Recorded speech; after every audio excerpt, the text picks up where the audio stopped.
يونعانا ويهويتا فخر واج قدامو اندرا عزر جيت مالتما سكرو سكر حليلهم يقولوا ادفقوا إريترا أبي أبي الله بجزي أبي أبي أبي أبي أبي أبي أبي أبي أبي الله بجزي أبي أبي أبي لبركوينو حسابهم تبدي الساعات معرضت ستمن قلايو بزعبت وحوين نليلهم قريو كاب زخر رحيقهم قوقيرهم بلايو الفتواتو ماركتنا عنديو حيدتهم كنتارو قيرهم ذن عاسو حيدهم كيبهم حج عاليهم مسفرسو عبيدنا يوزلو إلا وانتقاسو عبيدنا يوزلو سرايو تفوزو الطايب والله الطايب نحنا زين غلو يلا انتم يلا نحنا زين غلو عبيدنا يوزلو ودي يوصلتا بريوز السعر كواج واج وي هويتا يبلالو مري سكتر عقلي قريب يوقوه عبيدنا يوزلو إلا وانتقاسم عبيدنا يوزلو سرايو نفوسو الطايب والله الطايب نحنا زين غلو يلا انتم يلا نحنا زين غلو عبيدنا يوزلو وسنو معقلو درت حيرك تزبلو كم تزدينا يوم ولا مساقلو أورينا مدر بايتاي تسقمالو نصنع حزبية عقلي تعميتنا حدا عطلال كرعاتنا عبيدك يوزل عبيدكم بصلاة عبيدك يفوت صحيح عبيدك يوزل عبيدك بصلاة عبيدك يفوت صحيح سلام تخطاتلتنا ايز چانل كما يتخونو صبوك تكونو ناي وترو تمنيتنان بحقنانيو لومون كم وترو اقدست زيناتاتن حبريتان حزنا لكم دبخيلنا لنا كساب موداتان ايز مدام سانا كتصنحو بخبر نعدمكم لايك مقبار سبورت مقبار دقفكم كتبو دماكم وترو اوعيد نقبر زي چانل نسوم تعبيو وسوم تنسوو سلازي كل تتقبرو دقف دمانا مزقنا سفح زخونة حستوتات بدرجة زوبانا كمون عالم زتنقف حبريتا حزب مسي اللخو كسام مودتا بتصمنا مسانا كتصونو بخبر نعدمكو مجمريا بزخن جمرينا let's go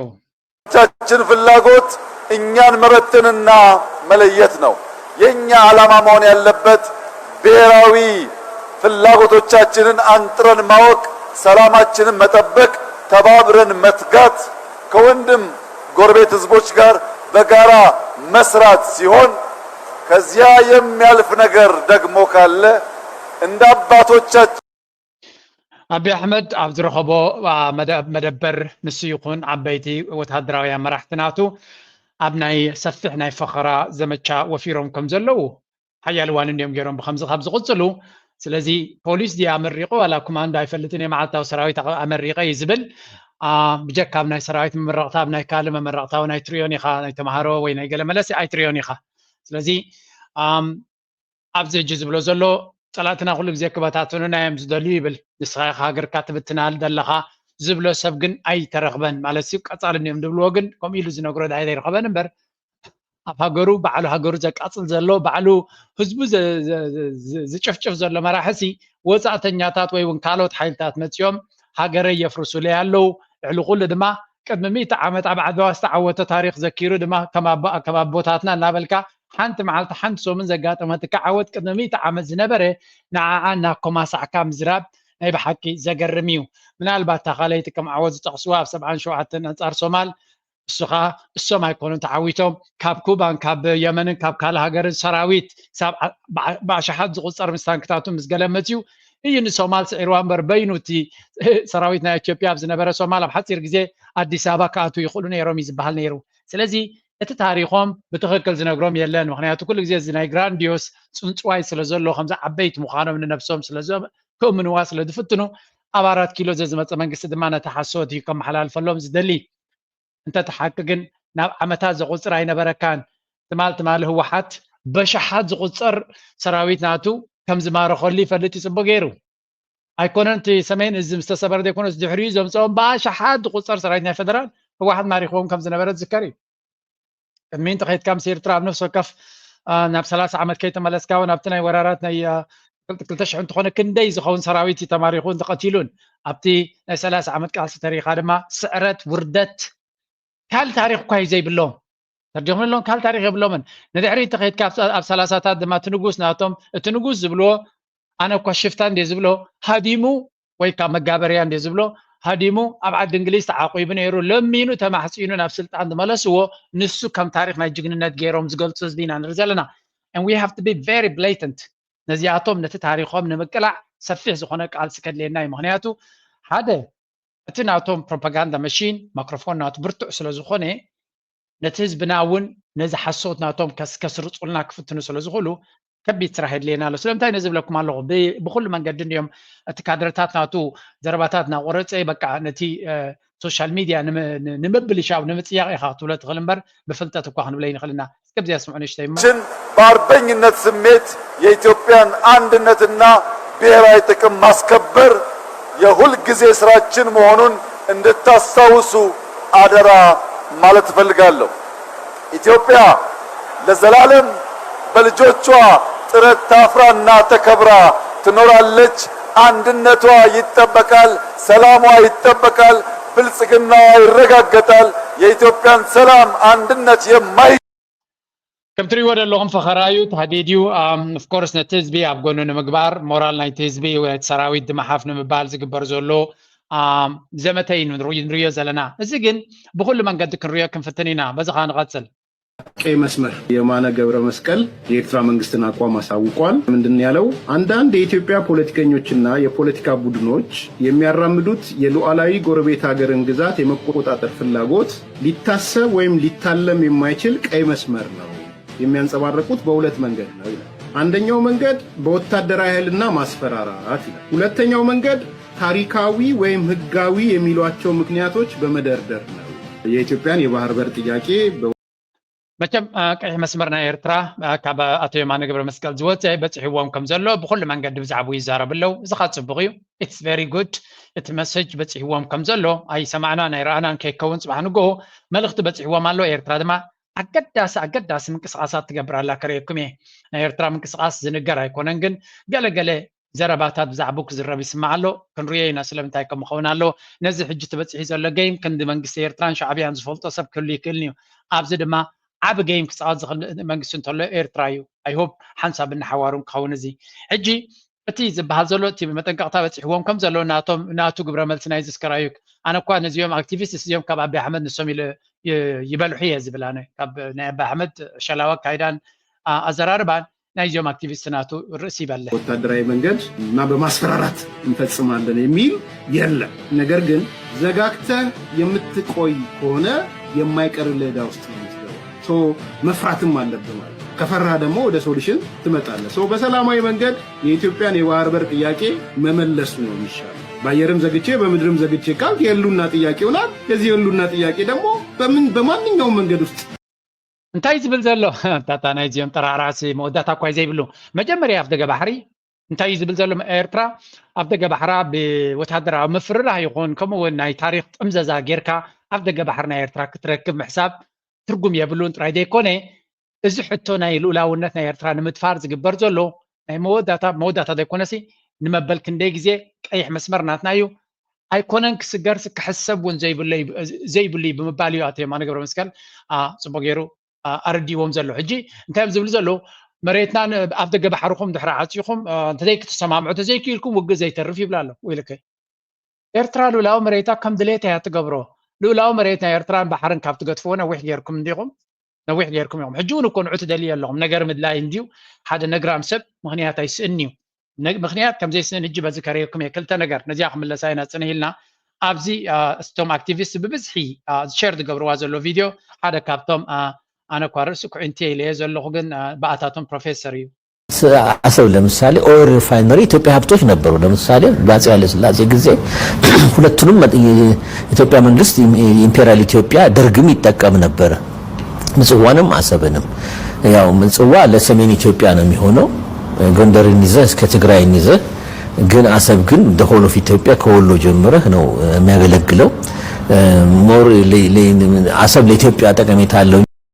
ሕጂ ፕሮፌሰር እንዲ ዝበሃል እንታይ ዝብል ዘሎ ፕሮፌሰር ብሩክ ሃይሉ እዮም ዝበሃል እቲ ኣነ እኳ እቲ ኤጁኬሽናል ኢንፍሌሽን ዘለዎ ሃገር ስለ ዝኾነት ኣደነ እቲ ትምህርቲ ብመሰረቱ ተማሂሮም ምስ ወድኡ እቲ ቫይረስ ዝኣትዎም ዋላ እቲ ቫይረስ ኣብቲ ትምህርቲ ዘሎ ስቲል ናት ክሊር ፎር ሚ። ምክንያቱ ሓደ ተራ ሰብ ክጋገ ከሎ ወይ እውን ንኣብነት ኣብ ናይ ኤርትራ ኣብዚ ሚድያ ክትሪኦ ከለካ ኣልፊ ማለት ኖርማል ሰብ ሃይስኩል ዝወደድ ገለ ብዛዕባ ታሪክ ገለመለ ካዕጀውጀው ክብል ይኽእል እዩ። እንታይ ኢኻ ትብሎ ዘይተማሃሩ ስለ ዝኾኑ ዘይበሰሉ ኢኻ ትብሎ። እዚ ፕሮፌሰር በፂሑ እዚ እንተኮይኑ እቲ መረዳእታ ናቱ ግን ነቲ ሰብ ኣይኮንካ ተቆናፅን፣ ነቲ ካሪክለም ኢኻ ተቆናፅ። ሓደ ሰብካ ኣይኮነን። ኩሎም ፕሮፌሰራት እኳ ትሪኦም ነገራቶም ኣቢብ እውን እኮ ዶክተር እዩ። ዶክተር ትብል ቃል እኮ ሪሊ ክብራ ዝጎደለ እዩ። ምናልባት ካልእ ልክዕ ከምቲ ንጉስ ሃይለ ስላሴ ዝብልዎ እኮ 6-7 ቅፅላት ነይሩ። ሕጂ ዶክተርን ፕሮፌሰርን ስለ ዝወሓዶም ሓድሽ ታይትል ክደልዩ ክኽእሉ ኣሎም። ምክንያቱ እቶም ፕሮፌሰራት እዚኦም ንሪኦም ዘለና ንክትኣምኖም እውን ኣሸገርቲ እዮም። ሕጂ እንታይ እዩ ዝብል ዘሎ እዚ ኣብ ኢትዮጵያ ኣብ ግዜ ወራር ናታሲ ነቲ ባሕርናትና ተቆፃፂረትላ ዝነበረት ብዙሕ ኢንቨስት ገይራ እያ፣ ብዙሕ ገንዘብ ከፊላትልያ፣ ጥዕዳ ድማ ክሳብ ሕጂ ትኸፍለላ እናበለ እዩ ዝምጉት። ኣብ ባፅዕ ነይሩ፣ ኣብ ዓሰብ ነይሩ፣ እቲ ሪፋይነሪ ዶ እቲ ኔቪ ኣብ ዝስምዕዎ ሓፍርኒ ድሓን ፅቡቅ ይረምሉ። ኤርትራ የለውም፣ ርቀቱ 1000 ኪሎ ሜትር በላይ ነው፣ ከላይ ከሃይላንድ ኤሪትሪያ ታች ድረስ ማለት ነው። አሰብ ላይ ሪፋይነሪ ነበር በአፄ ኃይለ ሥላሴ ጊዜ የተሰራ፣ በሶቪየት ህብረት እርዳታ የተቋቋመ ነበር። እሱ ሁሉ አያስፈልገንም የሚል ድምዳሜ ላይ ሁሉ የጊዜው መንግስት ነበረ። እንደውም ዲስማንትል ሆኖ የት እንደደረሰ ዊዶን ነው። ግማሹ ተሽጧል ይላል፣ ግማሹ ተላልፏል ይላል፣ ግማሹ ስክራብ ሜታል ሆኖ እንትን ይላል። ብዙ ወሬዎች አሉ። ይሄ እንግዲህ ዲቴይሉን መጣራት ያለበት ግን የሪፋይነሪ ሁሉ ኢትዮጵያ አያስፈልጋትም። ልክ እንደ ኔቪ ሁሉ አያስፈልጋትም። ኔቪ ምንም አይታየንም። ሕጂ እንታይ ዝብል ዘሎ ብዙሕ ኢንቨስትመንት ኢትዮጵያ ዝገበረታ ኣብ ግዜ ወራር ነይሩ። ኣብ ባፅዕ ይኹን ኣብ ዓሰብ ብፍላይ ኣብ ዓሰብ ሪፋይነር ነይሩ፣ ከምኡ ኔቪ ናቱ እዚ ንብረት እዚ ኣበይ ከም ዝኣተወ ዝፍለጥ ነገር የለን። እቲ መንግስቲ ናቱ ቆይ እቲ ዝዛረበ ዘሎ ናይ መለስ ስርዓት እዩ፣ ኢህኣደግ ዝበሃል ዝወሰነ እዩ። ኣይድልየና ነቲ ሪፋይነሪ እቲ ካልእ ነገራት ኢሉ ከም ዝገደፎ እዚ ንበዓል ነፍሲ ዝደሊ ሕቶታት ኣለዎ እዩ ዝብል ዘሎ። ሓንቲ ነገር ዘይተረድአቶ ምናልባት እቲ ርእሱ ክሳዕ ክንዱ ዕምቆት ዘለዎ ዝሓስብ ኮይኑ ይስማዓንን ያነ ዘታልሉ ዘይኮኑስ እዮም ዝሓስቡን ኣይመስለንን። ምክንያቱ ጥልያን ኣብ ኤርትራ ነቲ ንስኻ ክንዲ ማንካ ዝኾነ ኢንቨስትመንት ገይረ ኢልካ ትግዕረሉ ዘለኻ 100 ዕፅፍ ናቱ ጥልያን ኢንቨስት ገይራ ኣብ ኤርትራ። ክሳብ ሎሚ ግን ጥልያን ኣብ ግዜ መግዛእቲ ዝገበርኮ ምለሱ ላይ ክትብል ኣይሰማዕናን፣ ወይ እውን እንግሊዝ ከምኡ ክብል ኣይሰማዕናን፣ ወይ እውን ካልኦት ሃገራት ዝገዙ ክትገዝእ ኢልካ ክትዘምት ኢልካ ንዝምታ ናትካ ክጠቕመካ ኢልካ ዝገበርካዮ ኢንቨስትመንት ከይሓፈርካ ምለሱ ላይ ትብል ወይ እውን ብዛዕባኡ ክትዛረብ። ባይ ዘ ወይ እዚኣቶምሲ ወደብ ሰሪሕና ተገለ ለሚኖም እንዲኦም ሰሪሖም ሓደ ካልኣይ ካብ ኤርትራ ብዙሕ ነገር እዮም ሰሪሖም እዚኦም። እቲ ሃብቲ እቲ ወደብ ዝጥቀምሉ ዝነበሩ ግደፎ ወሱ እቲ ግፍዒ ዝገበርዎ ግደፎ ካብቲ ጥልያን ዝገደፎ ፋብሪካታት ይኹን ካልእ ብዙሕ እዮም ሰሪሖም። ሓንቲ ክሊፕ ኣላ ናይ ጀነራል ስብሓት ፍሬም ፅብቕቲ እንታይ ይብል ኣብ ኢትዮጵያ ኣብ ዘመን ሃይለ ስላሴ ሓንቲ ቤት ትምህርቲ ኣብ ኢትዮጵያ ክኸፍት ከሎ ሓንቲ ቤት ትምህርቲ ኣብ ኤርትራ ምስ ዓፀ ወይ ዝገብሮ ነይሩ ኢሉ። ስለዚ ኩሉ ነገር እታ ልምዓት ወይ እውን ምዕባለ ኣብ ኢትዮጵያ ዝገበራ ብዋጋ ናይ ኤርትራ ከም ዝነበረ ናይ ኤርትራ እናትከምካ ናይ ኤርትራ እናሰረቕካ ንኢትዮጵያ እናጋዓዝካ ዝግበር ዝነበረ እዩ። but this guy, this delusional guy እዚ ትሪእዎ ዘለኹም ሰብ ብዛዕባ ታሪኹ ፅቡቕ ስእሊ የብሉን። እዚ ኸ እንታይ እዩ ሓደው ንሕና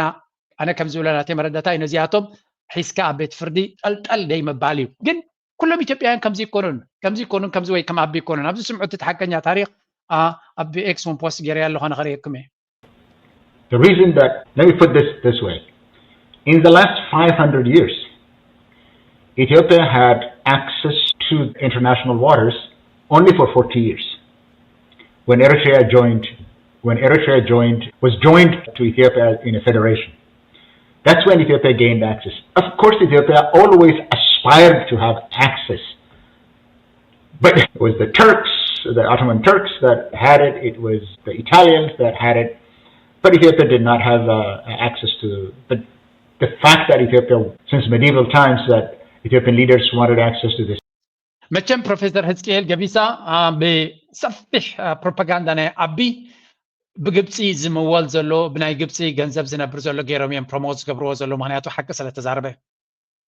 بالكالا جزيو نزانا غرزيا بزبلسه هيستوريكال باك جراوند حيزو تاريخاوي سنه دغريبو جبتي كمون بكون النت استمركوسي زغل زلو اتصبو نجر بزي غيرنا هنا نحنا نمغتو معنا كل جزين ايثيوبياوያን تزاربون كلهو بنيصلاي ببروتوندي زبل حزباو جنبار بتا برتنا توم غيري زحرمم اب اكسبوس غيري يالو غزيا انتاي لصيفلهم سي اوف تروز بحرنا حكي بحرسي نمني بحق زغبا Eritrea holds the law the history and the strengths while ابي fabricates لاي ኤርትራ بحقي بحرام مريتاني قبا بتاريخ تخكلኛ ታሪክ ኣለዋ ከምኡ ድማ ኣብ ታሪኽን ሕግን ጥራይ ዘይኮነስ ቅልጽማ ድማ ሓያል እዩ ስለዚ ሰላምና ብቅልጽም ኤርትራ እዩ ዝወሓስ ሕጂውን ሕጊ ለና ኢሉ ዝደቀሰ መንግስቲ የለና ብኤርትራ ሕጊ ክጉዕፀፅ ከም ዝኽእል ፅቡቅ ገይሩ ስለ ዝፈልጥ ንኩሉ እንተታት ድልውነት ዘለዎ እዩ ኣብ ብኸንታይ ሒዙ ዝቐርብ ዘሎ ሓሶትን ድራማን ኦኬ let's set the record straight መጀመርያ ክርዳዕና ዘሎ እዚ ካብ ተደጋጋሚ ኣብ ኤክስፖስ ዝገብሮ ዘሎ ሓደ artificial intelligence needs to get good information ጽቡቅ ሓበሬታ ክንበክን ከላለና ካልኣይ ኢትዮጵያውያን የንብብዎ እዮም እዚ ናተይ ትዊትስ ጽቡቅ ይዝረአ ኣብ ወላኳ ከም ዩቱብ ክረአየለይ እንትድረአ ደስ በለኒ ግን ኮሚክ ኮነንት ኤክስ ገና ሓደሽ ስለ ዝኾንና ኣነ ንባዕለይ ሓደሽ ስለ ዝኾንካ ኣብኡ ብዙሕ ኦዲየንስ የብለይን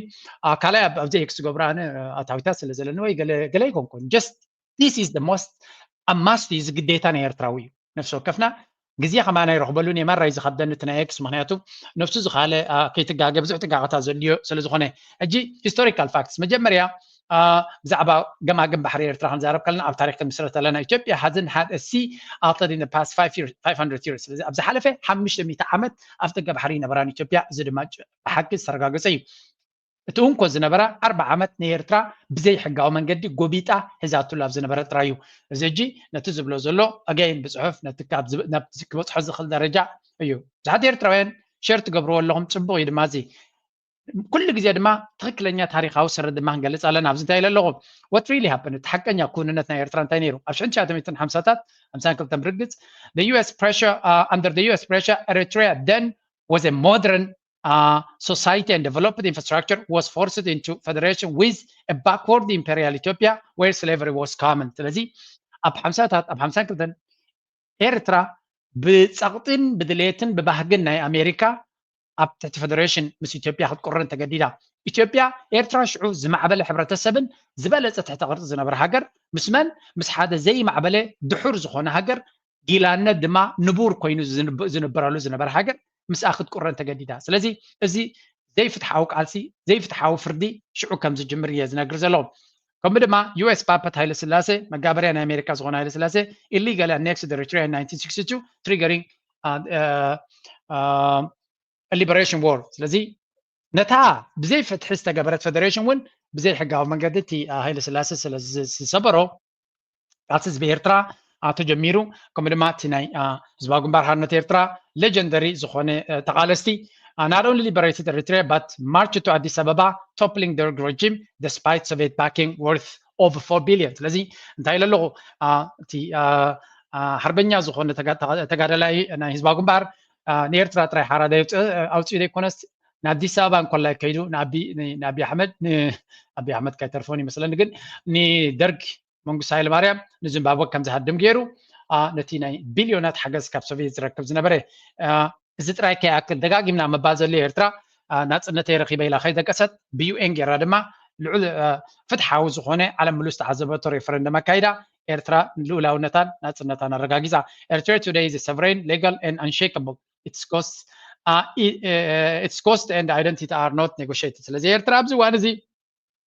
እንታይ ኢልና ኣለና ኤርትራ ኣብዚ እዋን እዚ ፅኑዕ ዝኾነ ቦታ ዘለዋ ልኡላውነታ ዝሓገዘት ዘውሓሰት ሕጋውን ዘየጠራጥር ወደባትን መሬትን ዘለዋ ሃገራዊ መንነታ ድማ ዝተነፀረ ሃገር እያ so while Abiy's regime fabricates stories Eritrea stands on ironclad history and international law ስለዚ ኣቢ ከም ዝደለየ ክሕሱን ፋብሪካ ናይ ሓሶትን ክቕየር ክእል ኤርትራ ግን ኣብ ፅኑዕ ዝኾነ ታሪኻውን ዓለም ለኻውን ሕጊ ዝተመስረተ እንታይ ሽሚ ኩንነት እዩ ዘለዋ ኣቢ can rant ክእውይ ይኽእል ክበኪ ይኽእል but Eritrea is always 10 step ahead ኩሉ ግዜ 10 step ኣቐዲማ ትሓስብ ዘላ ready to out him ready to put him in his place once ኣብታ ትግቦ ከምቶም ኣያታቱ ንክትጉሕፎ ድማ ድልውቲያ ብምባል እየ ዝገልጽ ዘለኹ ስለምንታይ ከምኡ ነዚ ክብል ዝግደ ዘለኹ ምክንያቱ somebody has to tell them ገለገለ ሰብ ክነግሮም ክኽእል ኣለዎ እቲ ፋንታዝያ እቲ ሕልምናቶም ስለዘይቋርፅ ኣብዚ ካልኣይቲ ኣገዳሲት ነጥቢ ከነልዕላ ደልየ ዘለኹ ድማ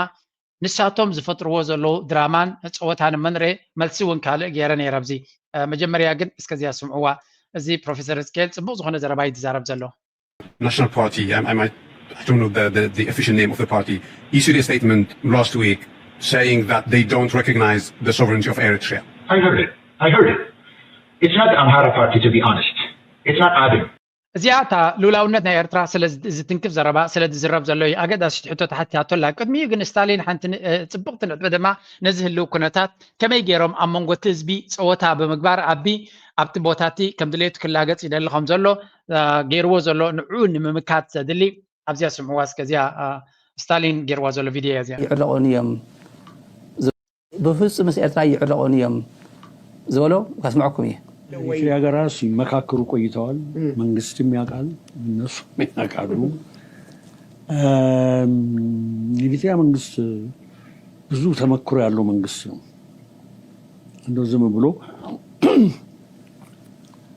የሚል አይደለም። ራሱን ለማዳን የሚፈልግ መንግስት ገባ እና ያላቸውን ዲል አናውቅም፣ ግን ሞክረዋል። ሁሉም የትግራይ ህዝብ ደግሞ ከቅድም እንደነገርኩ ከኤሪትሪያ ጋር አብረን እንሆን የሚለው ነገር አይመችም። ጥናቱ ደግሞ እንዳለ 76% የጎዷቸው እነሱ ናቸው እና ሄደ እዛ እንትን የምትል ነገር የለም እና እንዲሁ ሕጂቲ ኢሊት ናይ ኣብ ጎና ኣቢ ዘሎ ወላ ውንቲ ኦሮሞማ ባንኪንግ ንብልዎም ኣብ ርእሶም ዘሎ ወይ እውን እቲ ንሳቶም ተኣማሚኖምሉ ዘሎ እንታይ እዩ ኣብ መንጎቶም ተጋሩን ኤርትራን ብፍፁም ነዊሕ ዝነገሰ ፅልእ ስለ ዘሎ እዚኦም ሰባት እዚኣቶም ብሓደ ክሓብሩ ኣይክእሉን እዮም ሓደ ዝኾነ መርገፂ ክሕዙ ይክእሉን እዮም ስለዚ ንዓና ኩሉ ግዜ ዝበለፀ ዕድል ኣለና ምክንያቱ ንሓትሕዶም ክጨፋጨፉ ፅልእ ኣብ ንሓትሕዶም ስለ ዘለዎም ነዚ ተጠቂምና ኩሉ ግዜ ኣጀንዳና ንቅድሚት ከነምፅእ ቀሊል ንዓና እዮም ዝብሉ ዘለዉ this is as simple as it is ولا حنتي كتوسخلا تخل نجار يكونن عنديس صلايخا كسع كنز قطمك يبلون صلايخا نيكست موف ناتك فلطو يبلون بحال ابزي جيوبوليتكس وي ونا ابوت هدرا استراتيجي ولا ونا بزغون يكون استراتيجي صلايخا نيكست موف ناتك انتي كون كم زغل كغمتو يبلون حدا زيجي تغارون تي ناي تግራይ ኢሊትን ናይ ኤርትራ ኢሊትን ብፍጹም ክዕረቕ ስለ ዘይክእል እታ አዲስ አበባ ዘሎ ናይ ኦሮሞማ ኢሊት እንታይ ክገብር እዩ ክላገጸሎም ይዝፍትን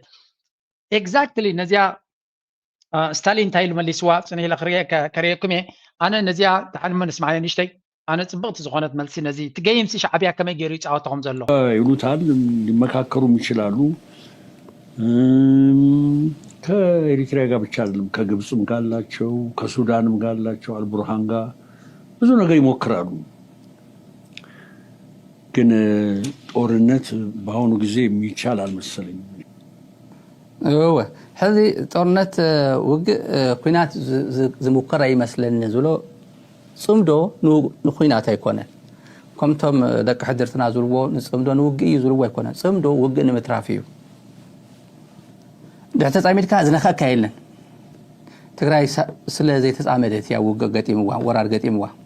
تسعمدو سينا كوابيا نص إرترا تسعميدات تتنبر ومسمع ده قرن سلك من بقى ዝኾነ በቃ ሃይ ሱልካ ሰላም ተኸምዚ ሃይ ተዘሉ አብይ ወሰቢሉ አይመወጣወጣና በትግራይ ገጽ አይመሸን ነይሩ ኳንዶ ጥይት ክትኩስ ሓሳብ አይመሓሰወን ምስሉ ሓሲብካ ታኻ ተሓስበለኻ ሞልዎ በትግራይ ኮይና ተሓስቦ ዘለኻ ንርድኡ ኣለና ሞልዎ ነይራ ሰብ ጊዜ ወሃሊሉ ታይም ናይ ምሕላው ጎበዝ አብይ ናይ ባሕቂ ስታሊን completely እዚኣ ፔጅ እዚኣ ኢና ክንበፅሕ እንደሊ ዘለና ኣነ ኣብዚ ናተይ ቻናል ብዙሕ ግዜ ተዛሪበ ተጋሩ ኣብ ዝዋን እዚ ብፍላይ እቲ ህወሓት እንድሕሪናዮ ምስ ኤርትራ ዘለዎ ርክብ ኣብቲ ፖለቲካዊ ፀወታ ናይ ህወሓት ኣብ ኢትዮጵያ ኣካል ናይ ኢትዮጵያ ከሎ ዝለዓለ ፀብለልትነት እዩ ዝቦ I don't know how ነዚስ ከመይ ገይሮም እዮም ዘይርድዎ ዘሎ ቶም ገለ ክፋል I don't know በዓል ገብሩ ኣስራት ብፅልኢ ስለዚ ዓወሩ እዮም ክኾኑ ዝኽእሉ እምበር እዚ ናይ ህወሓት ሓይሊ ምስ ኤርትራ ጽምዶ ክገብር እየ ክብል ከሎ ወላ አንኦፊሻል ኦፊሻል ከይበል አንኦፊሻል እቲ ባክግራውንድ ስቶሪ እንታይ እዩ አብይ ኣሕመድ ብድሕሪት ሻዕብያ ብድሕሪት ህወሓት ኦፕን እዩ ድሌቱ ክገብር ክእል ኣፅዋር ክትኽእል ገለ ክትኽእል ልዕሊ ኩሉ ድማ ድርዕ ኣለዎ ካብ ኩሉ ንላዕሊ ድማ ከምዛ ስታሊን ዝብላ ዘሎ ብድሕሪት ዝሃርማ ሓይሊ የለን ህወሓት እኮ ንኣቢ ምኽኣል ሲኒ ይኮነን እኮ ፀገሙ ብቅድሚትን ድሕሪትን የማንን ፀጋም 3-4 ግንባር ከፊትካ ግን ኣይከውን ይኩናት ስለዚ እቲ ዝዓበየ ግንባር ናቶም ኤርትራ እዩ ኤርትራ ድማ ናይ ውግእ ቦታ ጥራይ ዘይኮነስ ኣብ ደገ ባሕሪ ዘለዋ ሃገር እያ ኤግዛክትሊ ሻዕብያ ድማ ነዚያ ኳልኩሌት ገይሩ እዩ ንኣቢ ሕልሙን ልቡን ኩሉ እቲ ስትራቴጂ ናቱን ክብትኑ ከም ዝኽእል ገይሩ ስጉምቲ ትወስድ ዘሎ እዚኣ እንድሕር ተረዲኣትካ እታ ፀወታ ባዞ ስታሊን ጽቡቅ ገይሩ ተረዲእዎ ኣሎ ካልእ እውን እቲ ፖለቲካዊ ኤሊት ፀብለልትነት ወይ ከዓ ሌቨሬጅ ናቶም ናይ ተጋሩ ዝኾነ ነገር ከይተላዕለ ዝኾነ ውግእ ከይተላዕለ ናይ ህወሓት ይኹን ናይ ተጋሩ ኤሊት ኣብ ትግራይ ዘሎ ፀብለልትነት ክህልዎም እዩ ስለምንታይ ሓደ ብድሕሪት ክህረሙ ኣይክእሉን እዚ ጋራንቲ ኮይንዎም ኣሎ ልዕሊ ኩሉ ድማ ብድሕሪት መን ኣሎ ምስ ዑድያ ድዩ ምስ ግብፂ ድዩ ብዝደለይዎ ምስ ኤርትራ ድዩ ክራኸቡ ይኽእሉ ሎጂስቲክስ ክእትዉ ይኽእሉ ኣሚን ኣብይ ኣሕመድ እንታይ ዝብል ዘሎ ኣብ ደገ ባሕሪ ደለ ኣሎ ኸኢሉ ኤርትራ እንታይ ገይራቶ ጎረ ሄል ኢላቶ ንዓኻ ኣብ ደገ ባሕሪ ኮነ ታኒካ ይንበካን ኢና ኢሎም ነቶም ንሱ ዝፀልኦም ከጥፎም እየ ዝብል ዘሎ ንህወሓት ዌልካም ኣብ ደገ ባሕሪ ክንበኩም ኢና ኢሎም ኣሚን ዲስ ኢዝ ጌም ቼንጀር ንኣብይ ኣሕመድ ቆልዓ ስለ ዝኾነ ሓደ ቆልዓሲ ሃበኒ ኢሉ እናበኸየካ ከሎ ዝርብሽ እንድሕር ኮይኑ ነታ ንሱ ዝደልያ ዘሎ መንጢልካ ንመን ይኸትቦ ነቲ ዘይሓትት ዘሎ ወይ እውን ንሱ ዝፀልኦ ነቲ ንሱ ዝፀልኦ ክትባ ከለኻ ኣብይ ኣሕመድ ዝፀልኦ ኣብ ኢትዮጵያ ኣብ ዝዋን እዚ ህወሓት እዩ ዝፈርሆን ዝፀልኦን ኣብ ደገ ባሕሪ ኣነ ደሊ ኣለኹ ዓሰብ ኣነ ደሊ ኣለኹ ኣፅዋር ክእቱ ዶ ገሎ ዶ ክእቱ ዶ ኢሉ ዝፍክር ዘሎ ንዓኻ ሓመድ ይብናካ ናኪድ ዳንጎላ ግሃፅ ኢሎም ንህወሓት ኣብ ደገ ባሕሪ ክጥቀሙ ትኽእሉ እዮም ክብልዎ ከለዉ ንኣቢ ኣመነ ክሕናቕ ጥራይ ዝኽእል ካብዚያ ንላዕሊ ገይ ኣብዚኣ ኣነ እንታይ ለፖስት ገይረ ነይረ ኣብ ኤክስ ማለት እዩ እቲ መጀመርያ እቲ ናይ እዚ ኩነታት ክሓልፍ ከሎ ኤርትራ ቱ ኦፕን ፖርትስ ፎር ትግራይ ሁማኒታሪያን ስታንድ ኣጌንስት ዌፐናይዝድ ሳፍሪንግ ስለዚ ኤርትራ ንትግራይ ኣብ ደገ ባሕሪ ትኸፍተላ ኣላ እዚ ከዓ ነቲ ስቃይ ኣብ ትግራይ ወሪዱ ዘሎ ብሰንኪቲ ነቲ እኽልን ማይን መድሃኒትን ከም ኣፅዋር ተጠቂሙ ዌፐናይዝ ማለት ገበኒ እዚ ዌፐናይዜሽን ኦፍ ሪሶርስስ ንህዝቢ ከምዚ ጌርካ ብመግብን ብገለን ክትሕዞ ከለካ ዎር ክራይምስ እዩ ዝበሃል ወይ ከዓ ክራይምስ ኣጌንስት ሂውማኒቲ ዝተፈላለዩ ካቴጎሪ ናይ ገበናት እዩ ዘሎ ኣብይ ኣሕመድ ቀፃሊ ከምኡ ዝፍፅም ዘሎ ስለዚ ኤርትራ ነዚ ኮሪዶር ክትከፍት ከላ ንትግራይ ብዓይኒ ሕጊ ይኹን ብዓይኒ ሞራል ፅቡቅ ነገር እዩ ሕጂ እንታይ ኤርትራ announced its opening its port it is opening its ports for humanitarian access to the people of Tigray. This is not politics, it's principle. As Abiy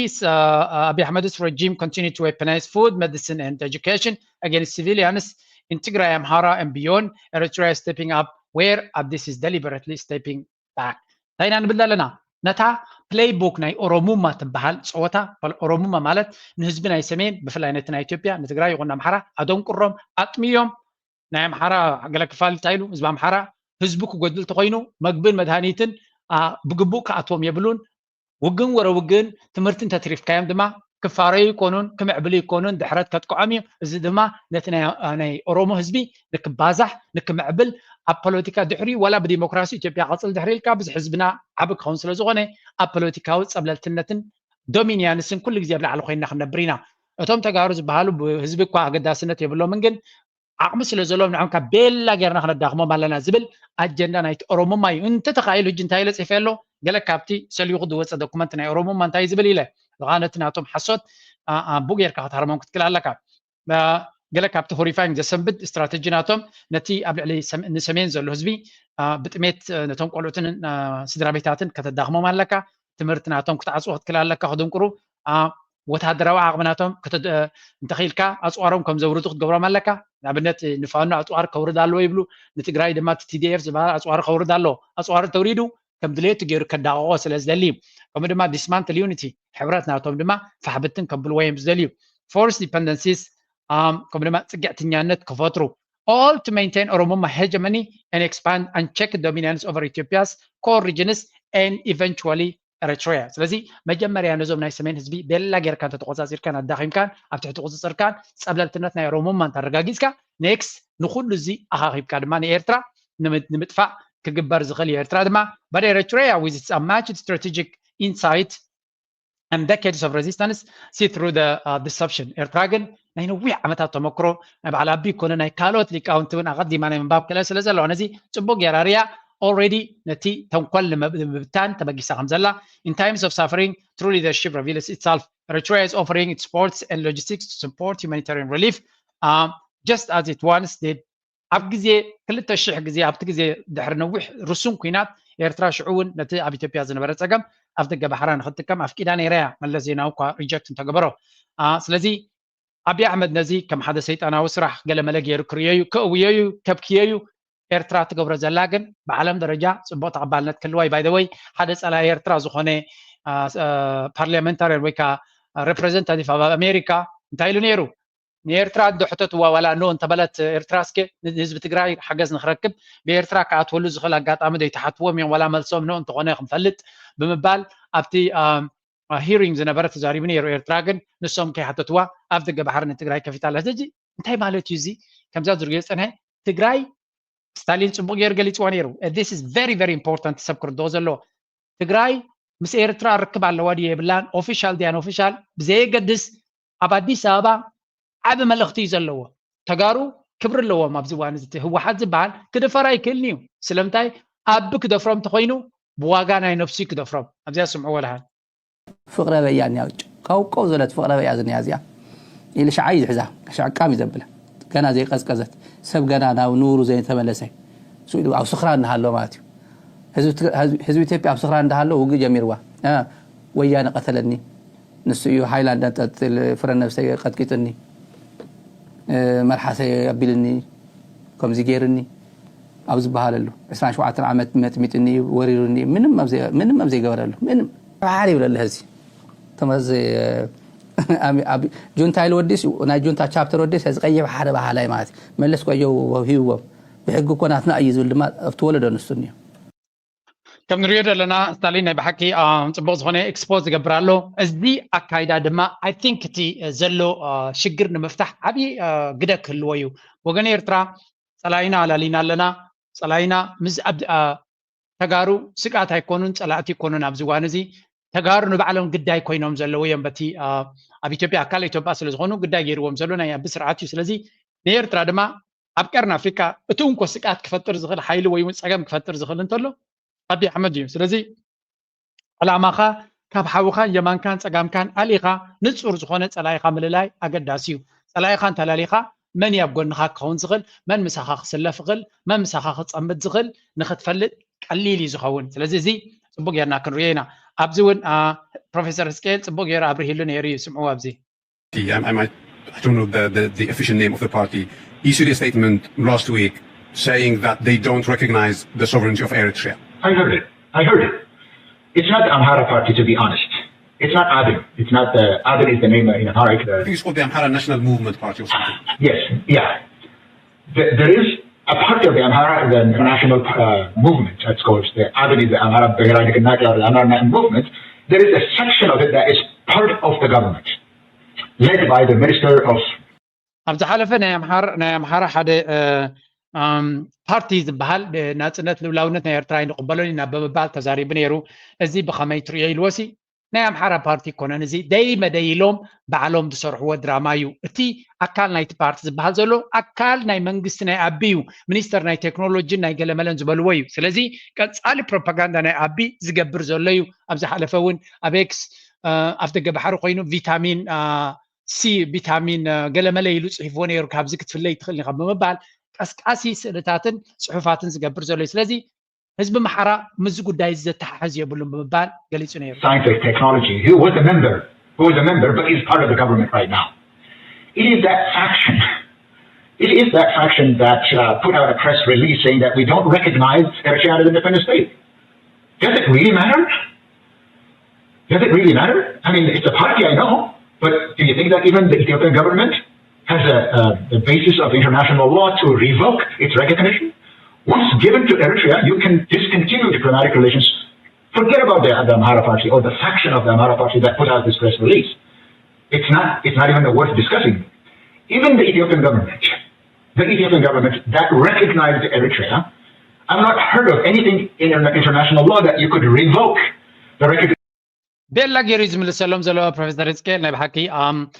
كم زي عين الدمسي دم بتعمي زد لنا of course إحنا كنا كبيرنا لكن زي عين الدمسي promote مقبار أبي expose مقبار بستفل عليه من قد كل إنزان كليبس زين أبستفل عليه قاطع ميتات post قبرني يعني دروح أنت post غير له أنت يزبل زلوا إثيوبيا نلولا ونتنا يرترا أملك كتتوا زفك ده اللي حقيقة له محارة بارتي يقون ولا ناجن عفريت بارتي يقون أبي أحمد ولا ولت منقس إثيوبيا حنساب ريكوجنيشن تقبلنا نزهبها هاجر تمليس أيهبني نقبل كموزف قدرلو علم لخاوي حقي الله مغنيات إيرترا أوريد أكال لاي محبر سب عالمية بحقاو من قدي إثيوبيا زخون يكون شان سيبلات فقلت بعد ما إذا نفلت إثيوبيا سلزي تكون النت أكمز كيس ديد إند بتحيز الله كم مخانو مجزابي دلي حنت نجار كريكم يا بزج قربت لينا بإنترناشونال نيوز شفت قبرينا. Step back for a moment and recognize where we are right now. The United States has launched a trade war with the world's second largest economy, China. Together, the two countries account for almost 45% of global output and more than 20% of global trade. And it's entered this battle with remarkably little planning and forethought. Do we have a sense of where these growing tensions will lead? It would be easy to blame the Trump administration. دونالد ترامب أبزي واس أو كينات كم زعتوي إليتنا أمريكا ميديانا أمريكا مع التاوي صمدنات السخين الله دونالد ترامب أبجيس وزلو كنا تاتنكو طبعا أمريكا زل على حدقة يفطروا له خمسة له بيمان تجامن زرباناي مع التاوي كين الله دونالد ترامب لما نبي يجوز خمسة خيدون زردوي مثلا قال فاكتس كبكم يا بزسمعوا. Today, American shoppers may find cheap goods from online retailers not so cheap anymore as President Trump's decision to close a trade loophole known as de minimis takes effect. This allows low-value packages to enter the United States without the inspection, information disclosure, or duty payment. So, ab America تقومتو سبات تي كاب online shop تجزوا كاب تهمديو كاب شاين ديو كاب كالز جزاز نبره بمولو تناقرات تتوقبلن كبر واقعات نتناي تعريف واقع بلا على وسيق زمت نمجمريا كاتو مخانو يزن جرزلو سلازي زخون يكون لبول ويون سليقو كوت نزغل inspection information disclosure duty payment سلازي كل نجر بصنع كوكو عصر وهم زخونن اب امريكا زغمت حزبي brace for expensive shopping نجرات ازيوم خبريوم نجرات الواقوم اصبغ كوسخي مخنياتهم 245% تعريف دريلنا 10 قرش زنبره للعسران حمشن كبصحي واقو مالتيو. So this is going to affect نتنا أمريكا حزبي. من البعض قالوا شبالو دحان نقد فوق على نجار كنجزن نخلي بلالو. Oh boy, you think like that. Commanders خوني قليل مخاني رابزي حنتي report قريبا منكم على سمعوا ما بزي. Is putting a 145% tariff on nearly all goods coming in to the United States from China, and that is going to very much affect you in your daily life. The New York Times recently analyzed what your home could look like without Chinese products, and which common goods could soon see dramatic price increases or shortages. And in short, انتهي بلالو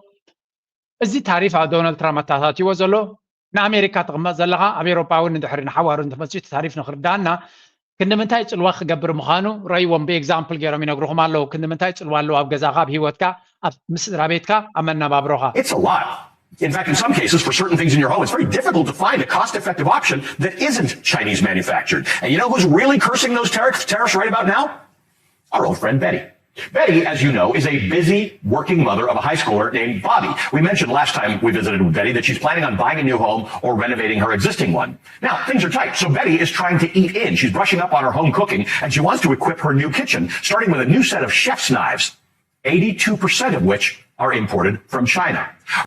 انتايم زريزلو زخون يكون اب امريكا يكون انت تحتوي ولا سرعي زنبر مع كلا هي وزلو اب هي زخون يكون لو تقبرنا بنت غزاخا رينوفيت كغبري حد غزاخ غزيري خا وي اب قال كشنخا نبرت كتير تحست لها زبس حنا كشنه نبرت كساب 800 ميتاويت كاب تشاينا يدمص يبلو هنا كشنه نبرت اب كشنه زلو نبرت دمازل ليكا نبرت مغايص يكون سلازي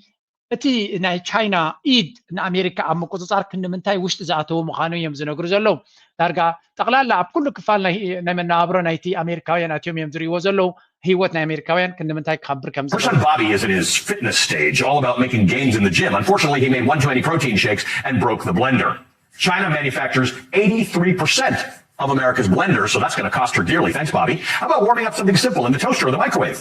99% of toasters and 90% of microwaves sold in America. ስለዚህ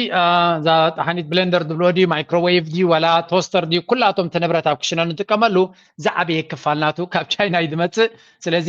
ቁጠባ ናይ ቻይና ከምቲ ዶናልድ ትራምፕ ኣፋኺሱ ዝርዮ ዝነበረ ከም ዝኾነ ዝብሎ ዝነበረ በይኮነ ኣብ ኩንነት እቲ መናብሮ ኣመና ክንህር ከም ዝኽእል ዝነግር ዘሎ ዶናልድ ትራምፕ ድማ ብዙሕ ቻንስ የብሉን ኣብዚ ኩነታት እዚ ስለዚ ጀነራሊ ኣብ ኣሜሪካ ዘለኻ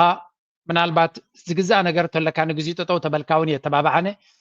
ምክንያቱ ምናልባት ዶናልድ ትራምፕ ሓሳቡ ቀይሩ ነቲ ኩነታት ይዓልየ ይኸውን እምበር ብከምዚ እንተቐፂሉ እቲ መናብሮ ነቲ ህዝቢ ኣመና ካስዮ ከም ዝኽእልን ቻይና ድማ ኣብ ፅኑዕ መሰረት ኮይና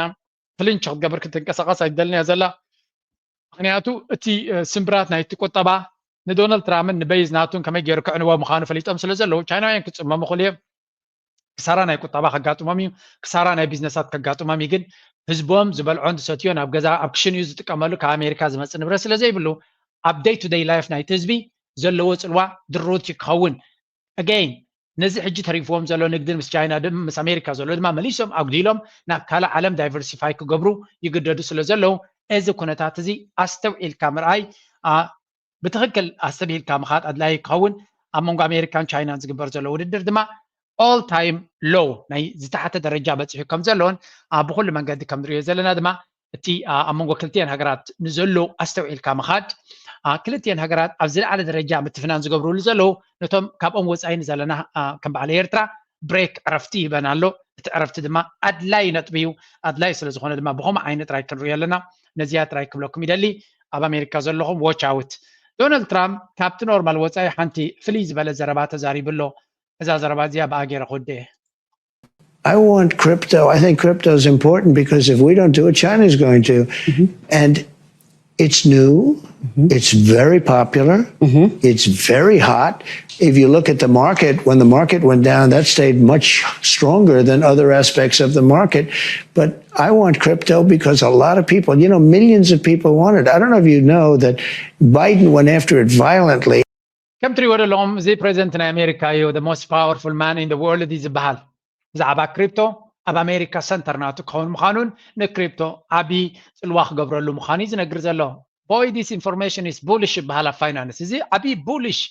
أب كريبتو زلكات أمتان الرأيان أول تاون كون عبلو تكمل زغل إن نسمع زلنا بريزنت نا أمريكا نكريبتو كت فويه كعصوية ترايز بالنيرو لو مجن أب أمريكا زلنا بريزنت نكريبتو كم دليل تنخسر كجبري يبلالو دونالد ترامب نينقدي تعريف وور سلز جمريت داقة تربيش زلو trust me حدا معالت زي نقرات زي دونالد ترامب بيزنس مانيو رب حسبيو يجزا على استدرابيتون دكون كله تي أب كريبتو زلنا ينبسي قبرلو أب أفهم ده كونس تكباراتهم من follow their money follow their strategy أب جنزبهم تاي قبرلو ريخا نعم تختلكي سقوم تمساعدة قداسيو وحد جنزب بوحس من قدي انفستغيركم صباح نقو أكيد التحسنيهم كتعوتوا لدخوليهم كم وترهم يزبل بروجرام على نبواتهم كتمهارتوا دليو you are welcome بعلنا هم قبرين أنتيلكم دما أملاك حقسكم أنا حبريتاكم بكم يتم سايت ماهركم إنفست قبر زلهم قصلوا كم زقينوا نبزوا وريدوا forget it قصلوا سويلكم ستاك ماركت يكون كريبتو قصلوا ترايد بلكم كحقس إثيوبيا كولي سلمات يا نعها برهان كتكون يتخلن لمعات كتمصلك يتخلن إثيوبيا خاب جق دخلت خاب جق ወንፅን ኩናትን ክትወፅእ ይትኽእልን ሽሕ ዓመት እውን ተትቕፅል ሳይንስ እዩ ከም ኢትዮጵያ ዝበለ ዝቐፀለ ሃገር የለን ስለዚ ቅዋም ዘይሓዙ ከየታሉልኻ ኢትዮጵያ ከውሊ ፀልማት እያ ንዓኻ ብርሃን ክትከውን ኣይትኽእልን ልምዓት ክተምፀልካ ኣይትኽእልን ኢትዮጵያ ካብ እዚ መልእኽቲ ናይዚ ሰብ እዚ ኣብ ሶሻል ሚድያ ብብዝሒ ሸር ክግበር ይርዮ ኣለኹ ተጋሩ ድማ እዋናዊ መልእኽቲ ንዓና እናበሉ እዮም ዝዛረቡ ዘለዉ እቲ ኣብ ወገን ኣምሓራ ብፍላይ ብወገን ኦሮሚያ ዘሎ ፕሮፓጋንዳ ግን ነቶም ተጋሩ በታ ብክኦም ሒዙ ቤላ ገይሩ ከብሎም እዩ ዝፍትን ዘሎ ኣብዚ እውን ስምዑ እንግዶቻችን ኢትዮጵያውያን የሆናችሁ ከኢትዮጵያ ውጭ የመጣችሁ እኛ ሪፖርት የማውደም ዓላማ የለንም ነገር ግን የኢትዮጵያ አይነት ጉዳት ሳይደርስባቸው በሰላማዊ ሁኔታ አንድም አይነት ኦሮሞም ይሁን ፌደራል ፖሊስ ጉዳት ሳይደርስበት ልንቆጣጠር ችለናል። ይሄን እንድንሆን ያስገደደን ግን የመዝረፍና የማውደም ፍላጎት ኑሮን ሳይሆን አረመኔው የኢትዮጵያ መንግስት ሀገር ውስጥም ሀገሩ እዚ ትሪእዎ ዘለኹም ናይ ላሊበላ ኤርፖርት እዩ። I mean, I'm not talking to ኣብ ሶማሊያ ወይ እውን ኣብ ሱዳን ኣይኮና ንዛረብ ዘለና أبزي إثيوبيا زبال هاجر كن منتاي حق البونتن فحز بلا هاجر مخانون فانو يمزيوم نتي لاليبولا ايربورت زبال تقوصاصيرو مامزلو لاليبلا مالت حدا عبي ناي توريزم بوتا مالتيو سلازي إذا هاجر زي أبسون كوف ودي قزلو كم زخونن تريوم زلهم عدكم من قال مليوم أبي إثيوبيا بزبتها 5-3 أدون لهم again إثيوبيا زبال هاجر أبسون كوف زليو هذا معلتي تفنجيرو فحبتنا تيون تبلوها ساينس يبلكم سنيو كم إثيوبيا زي مثل هاجر زغط عليه عب تاريخ يلن لذي مفنجارونا أنا يجزي حتى دعنبر زي تعرفنا بمخانو بخلو من قد يوم زي سمام علو زلو نغتل حلمنا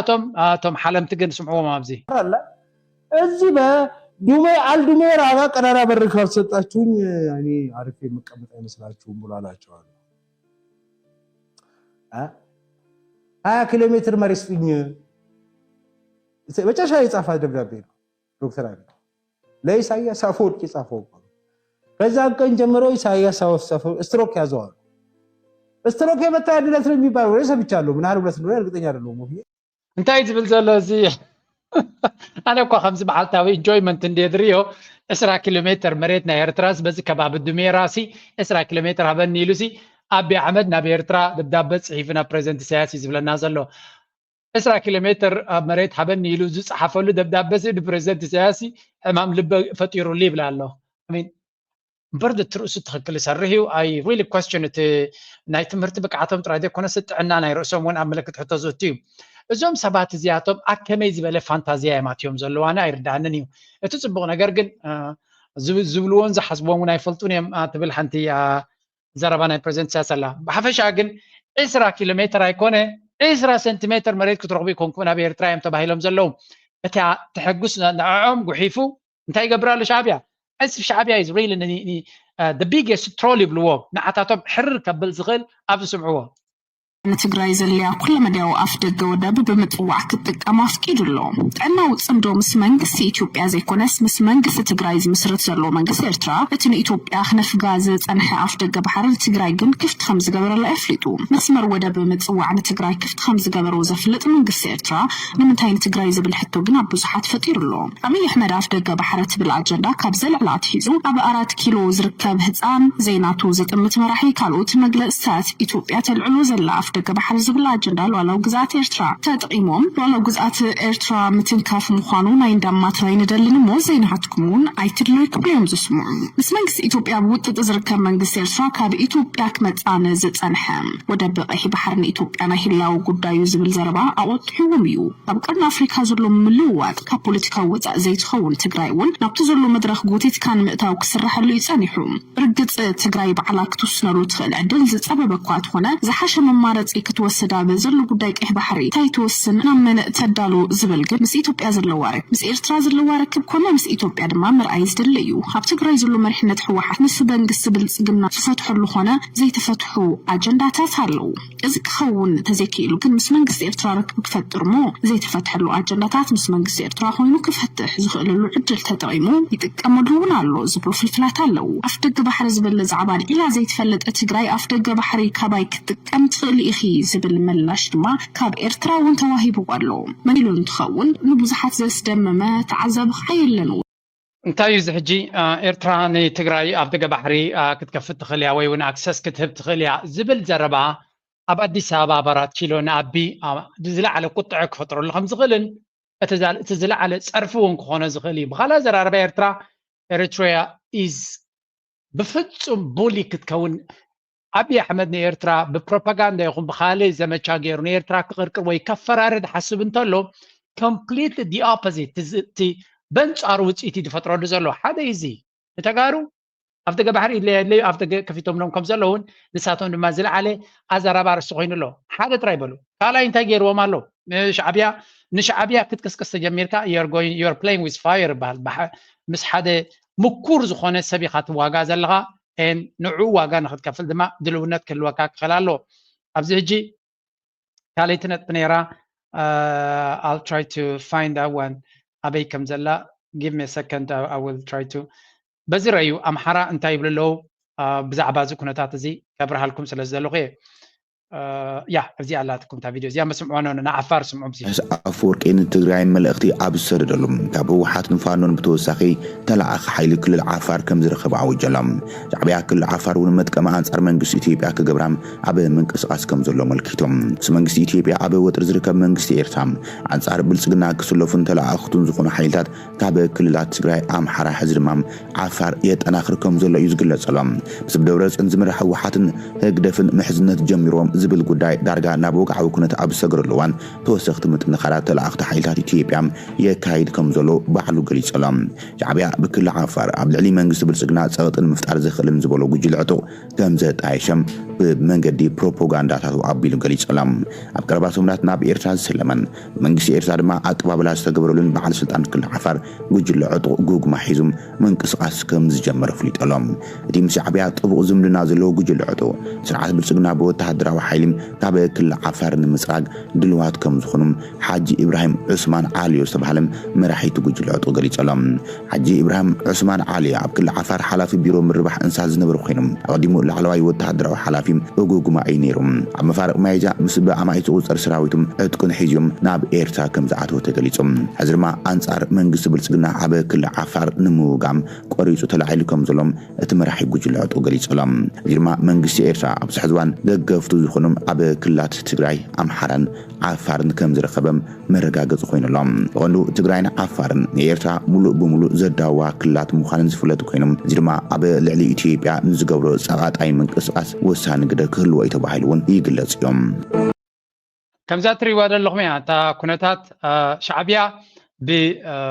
ብበልሕ መንገዲ እዩ ዝፃወቶ ዘሎ ነዚ ኩነታት እዚ ከዓ እንታይ ደረየካ መጀመርያ give me a second حنت ነገር እዚ ሕጂ እንታይ ክንርኢ ኣለና ቲ ትግራይ ዝበሃል ትሪእዎ ኣለኹም ኣምሓራ ዝበሃል ትሪእዎ ኣለኹም ዓፋር ዝበሃል ትሪእዎ ኣለኹም ኤርትራ ምስ ሰለስቲኡ ሓይልታት ልፍንቲ ወይ እውን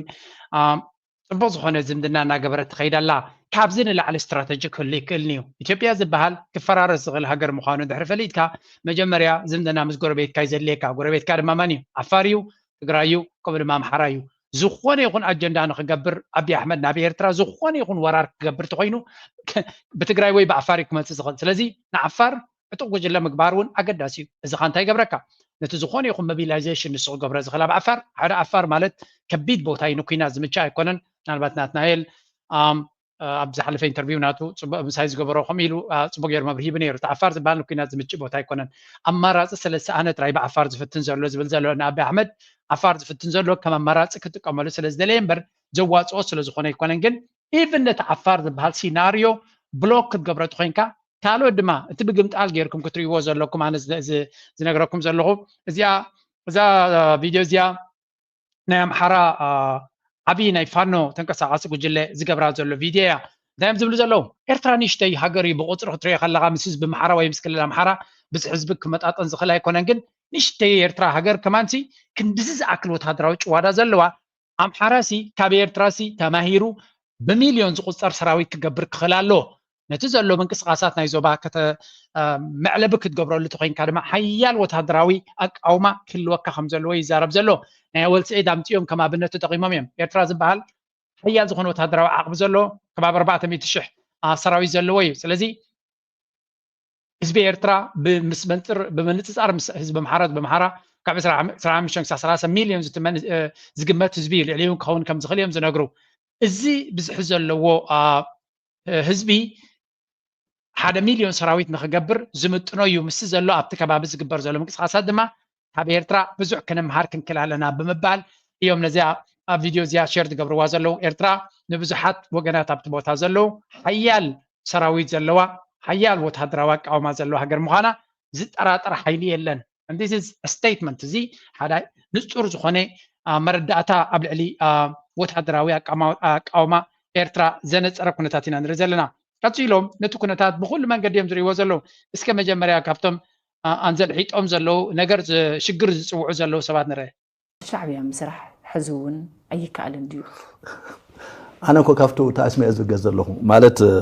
እዚኦም እንተታት እዮም ኢድኩም እንተገይሩ ዝብል ኣነ ከዓ እንታይ ምንስልክማ ሻዕብያ ኣይኮነን እንድሕር ዚአን ዝገብር ኮይኑ ሻዕብያ ኣይኮነን ካሊእ ሓይለ ኤርትራ ተፈጢሮ ኣሎ እየ ዝብል ምክንያቱም ደጋጊመ ዝነግረኪ ናይ ሻዕብያ ስትራቴጂ ይርደአኒ شعبيا بلان ردادا يردأني شعبيا زي ودا أخون حزب تግራይ ሉ زحازነ ፓርቲ ኢሳያስን ፓርቲውን حزون ጠቅላላ አጣማምቱ ሒዝዎ ዘሎ ሓይልሲ ኢትዮጵያ ተራሚሱ ትግራይ ተራሚሱሲ ሓይል ኮይኑ ዝኻብ እዚ ሰብኣይሲ ኣነ ነፍስ ወከፍ ዘረባ ተቆሪፃ ትመፀኒ ናቱሲ ተገርመኒያ ብአርቲፊሻል ኢንተሊጀንስ ገይሮም ዲዮም ዝጠውይዎ ዘለዉ ወይስ ብነፍሱኩም እዩ ኢለ እውን ንኽጠራጠር ዝግመት ዘጠራጥረኒ ኩነታት ትርኢ ኣለኹ ሻዕብያሲ ወይ እውን ፕሬዚደንት ኢሳያስ ኣበይናይ ኣጋጣሚ እዩ ንህዝቢ ትግራይ ከፅንት ተኸሊፈ ክብል ሰሚዕዎ ማለሲ ከም ፖለቲከኛ ዘረባ ክጠው ትኽእል ኢኻ ግን ሰብ ኣይፈልጥ ድመስሎ ወይስ ነቲ ናይ ፕሬዚደንት ኢሳያስ ዘረባ ንሱ ጥራይ ድሰምዖ ድመስሎ ኣይዶኖ ካብ ከመይ ተሓሶት ናቱ ሰብ ክፈልጦ ከም ዝኽእል ኣይርድኦን ድዩ ምስ ህዝቢ ኤርትራ ምስ ህዝቢ ትግራይ ዝኾነ ይኹን ፅገም የብልናን ህዝቢ ትግራይ ድማ ካብዚ ኩነታት ክመሃር ክኽእል ኣለዎ ብምባል ደጋጊሙ ተዛሪቡ ዘሎ እቲ መራሕና ኤርትራ ኣይዶኖ ናቱ ርእስታ እዝኒ ናቱ ገምጢላ ድያ ተስምዖ ዘላ ወላ ኣይዶኖ እጂ እንታይ እዩ ምፍጣር እዩ እቲ ኣብ ትግራይ ዝግበር ዘሎ ምስ ኤርትራ ክግበር ዝኽእል ዝምድና ክንምንታይ ሓደጋ ፈጢሩሉ ከም ዘሎ ንበዓል እዚኦም ትርኢ ኣለኻ ምክንያቱ ኣብ እንገይሮኦም ይመፅኦም ስለ ዘሎ ኣብይ ኣሕመድ ድማ በቃ ነዚያ ኣብ ትግራይ ትፍጠር ዘላ ኩነታት ብዝተኻለኩም መጠን በትንዋ ኢሉ ከም ልይኽዎም ከም ዘሎ ግን መልስኻ ፅቡቕ መልሲ ድማ ይህብዎ ኣሎ ከረየኩም እየ እቲ መልሲ ዝወሃቦ ዘሎ ምክንያቱ ንሱ ጥራይ ኣይኮነን ክዛረብ ዕድል ተፈጢሩሉ ዘሎ ናይ ካባ ሓይሊ ኮይኑ ናይ ሙፃእ እዩ ድሌቱ ኣብዚ ዓቕሙ ዝሓስብ ፓርቲ እዩ ወይ መንግስቲ እዩ ስለዚ ንሻዕብያቱ ዘልዕልኽዮ ነገር ዘይኾኑ እዩ ምክንያቱም ብውሕድ ኣነ ክሻብ ዝፈልጦ 40-50 ዓመት ኣሎ ርክብ ምሳና ኩሉ ግዜ ተኣይዙ ኢድኻ ጠውዩ ኣቢሉ ኣገዲዱ ናቱ ጥቕምታት ክሕሉ ዝእዩ እምበር ሻዕብያ ዝደሊ ናትካ ጥቕሚ ከም ትትወል የለኸ ሓባር ንኾን ገዲፍና ኢና እዚ ተኮይኑ ሻዕብያ ኮነ ሻዕብያ ፈሪሶ ኣሎ ካልእ ሓይሊ እዩ ምስማ ንዛረብ ኢና እኮ ዓንቶ ኢለክ እየ ካልእ ሓይሊ እዚ يزلو ስለዚህ እሱ ይዘብለን ደኮ ቶም ሻዕብያ ዋላ ምስ ሰይጣን ዝብሉ ዘለው ሲ ሻዕብያ ምስ ኩሉ በደላቱ ምስ ኩሉ ስትራቴጂኡ ኣጣማምቱ ዲዮም ዝብሉ ዘለው እኮ ይዘለን ነበር ተተለዊጥማ ካልእ እዩ እኮ ንኣና ክብል እኮ ይልወጥን ሻዕብያ ንህዝቡ ንባዕሉ እኮ ባርያ ይገይርዎ ዘሎ ናይ ባዕሉ 30-40 ዓመት ገይሮም ኣለዉ ደለው ሳዋት ወሲዶም ብ30 ገለ መላ ዓመት ተጋደልቲ እውን ተባሂሎም ኩሉ ግዜ ነፃነት ዘይብሎም እትይዎም ኣሎ ንህም ህዝቢ ክቲቱስ ኣብ ሓደ ካምቦ ኮዮ እትይዎ ዘሎ ንኦም ዘይሓለየ ናይ ባዕሉ መራሕቲ ኮዮ ኣሲሩ ክሻብ ሕዘው ዘለው 20 ገለን ዓመት ገይሮም ዘሎ ናና ሰሜና ካለና ቲ ዘረባኻ ግን ክሳዕ ክንደይ ነግራም ሰብኣይ ምዃንካ ንኽፈልጥ ኢልና ኢና መጀመርያ ኤርትራ ለሰይ ካብ 3-5 ሚልዮን ህዝቢ ዘለዋ እዩ ንስኻን ወዲ ኸማኻን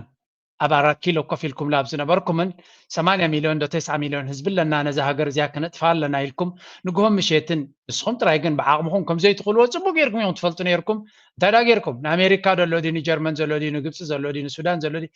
ንሱዳን ዘሎ ድዩ ንየመን ዘሎ ድዩ ንጅቡቲ ዘሎ ድዩ ንሶማልያ ዘሎ ድዩ ኩሉ እቲ ከባቢ ሒዝካ ኤርትራ መተንፈሲ ከም ትስእን ሓንሳብና ሓዋሩ ከነፅንታ ኢና ኢልካ ተበጊስካ ነርካ ዶ ተበገስካ ነዚ ንምምካድ ድማ ኤርትራ ኩሉ ዝከኣላ ልክዕ ከምቲ 30 ዓመት ኣብ በረኻታት ከይዱ ዝተቓለሰ እቲ ህዝቢ ድማ መዓንጡ ሸጥ ኣቢሉ ንዓኻ ክርዳእካ ብዘይክእል ቃል ምክንያቱ ከም ዓይነት ቃልሲ ክትገብር ኣይትኽእል ኒኻ ስኻ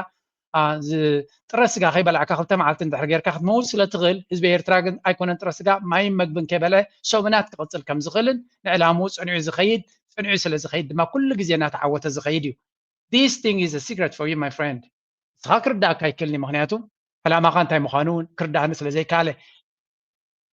ደይመ ደይሉ ነገራት ከበላሽ ስለ ዝፍትን ዘሎ we have to respond to him እንታይ ዝብል ዘሎ እዚ ኤርትራ ኩሉ ዓይነት ውስኖ ዝነበረት ኣብ ኖት ስለ ዝነበረት እያ ኣብ ኖት ማለት ድማ ኢመርጀንሲ ሲቹዌሽን ናይ ኤርትራ ናሽናል ሴኪሪቲ ወይ እውን ሃገራዊ ድሕነት ሕቶ ዝነበረ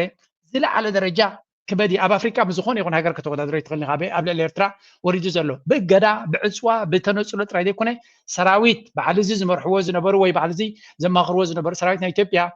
ብናይ ኣሜሪካ ብናይ ካልኦት ሓይልታት ተኣዚዙ ኣብ መሬት ኤርትራ ኮፍ ኢሉ እቲ 30 ዓመት ባርያ ኮይኑ ኣሎ ኢሉ ዝምክሓሉ ዘሎ ሰራዊት ንገዝኡ ንኸይከይድ ካብቲ ድፋዕ ንኸይፍንተን ተተፈንቲቱ ድማ ነቲ ሃገር ኩዕጣ ከም ገበል ኮይኑ ኣብ ዙርያና ዝዝንቢ ዝነበረ እዩ ወዮዳ ግዜ ኮይንካ ተረኽምሽካ ዳ ኮይንካ እምበር ሎሚ እውን እታ ገዛኻ እውን ውሕስነታት ተረጋጊፃ ዳ ኣይተረጋገፅን ኣይፈልጥን እየ ግን እዚ ስኻ ተቆናፅቦ ዘለካ መርሕነት ኣብ ቀርኒ ኣፍሪካ ኮኸብ ኮይኑ ወፂኡ ዘሎ እዩ ስኻ ትፈትዎ ዲኻ ስኻ ይትፈትዎን ዲኻ ተድንቆ ዲኻ ኣይተድንቆ ንዓኻ እዩ ዝምልከት ንኤርትራ ዝቕየር ኣይኮነ ኤርትራ ግን تاسخات تقناص بازل هاجر تزحيلت هاجر أبقرنا أفريقيا زياخا بزخونه يكون موجودك كتسجرت خلا يكون اتناتو أنترترات كابيز بقاس مسيركم ما بسمعوها ተዋህዶ ቤት ክርስቲያን ትግራይ ምስ ናይ ኤርትራ ቤት ክርስቲያን ተዋህዶ ምዋሃድ ከም ትገብር ተሓቢሮም ከም ዘፈለጥና ኢትዮጵያ ቅዱስ ሲኖዶስ ኣብዛ ሕዚ ሰዓት ኣብ ውሽጡ ዝነበሩ ጳጳሳትን ሃገረ ስብከታትን ይስእን ምህላው ክሕበር ጸኒሕሎ ናይዚ ዋና ምክንያት ድማ ብኣባላት እቲ ሲኖዶስ ተፈጺሞም እዮም ዝበሃሉ ስሕተታት ስዒቦ ኣብታ ሃገር ክልተ ሲኖዶስ ክፍጠር ምክንያት ከም ዝኾነ እናተገለጸ እዩ ብመሰረት እውን ቅዱስ ሲኖዶስ ኢትዮጵያ ሙሉእ ብሙሉእ ኣብ ትግራይ ዝነበሮ ምሕደራ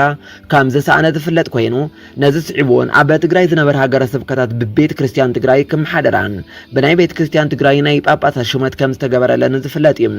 ምክንያቱ ድማ ትግራይ ብሰንኪ ኣብ ትግራይ ዝተኻየደ ጆኖሳይድ ኣውግ ኢዳእታውነት ከኣገልግል ጳጳስ ሲኖዶስ ኢትዮጵያ ሙሉእ ብሙሉእ ከም ዝነበረ ብምሕባር ናይ በዓላ ቤት ክርስቲያን ምምስራታ ይዝከር ስለዚ ድማ ግዛኣታት ትግራይ ይኹን ኣብ ወፃእ ሃገር ዘሎ ናይ ትግራይ ቤት ክርስቲያናት ሙሉእ ብሙሉእ ብመንበረ ሰላማ ካሳተ ብርሃን ቤት ክርስቲያን ትግራይ ከም ሓደር ምጅማር ዝፍለጥ እዩ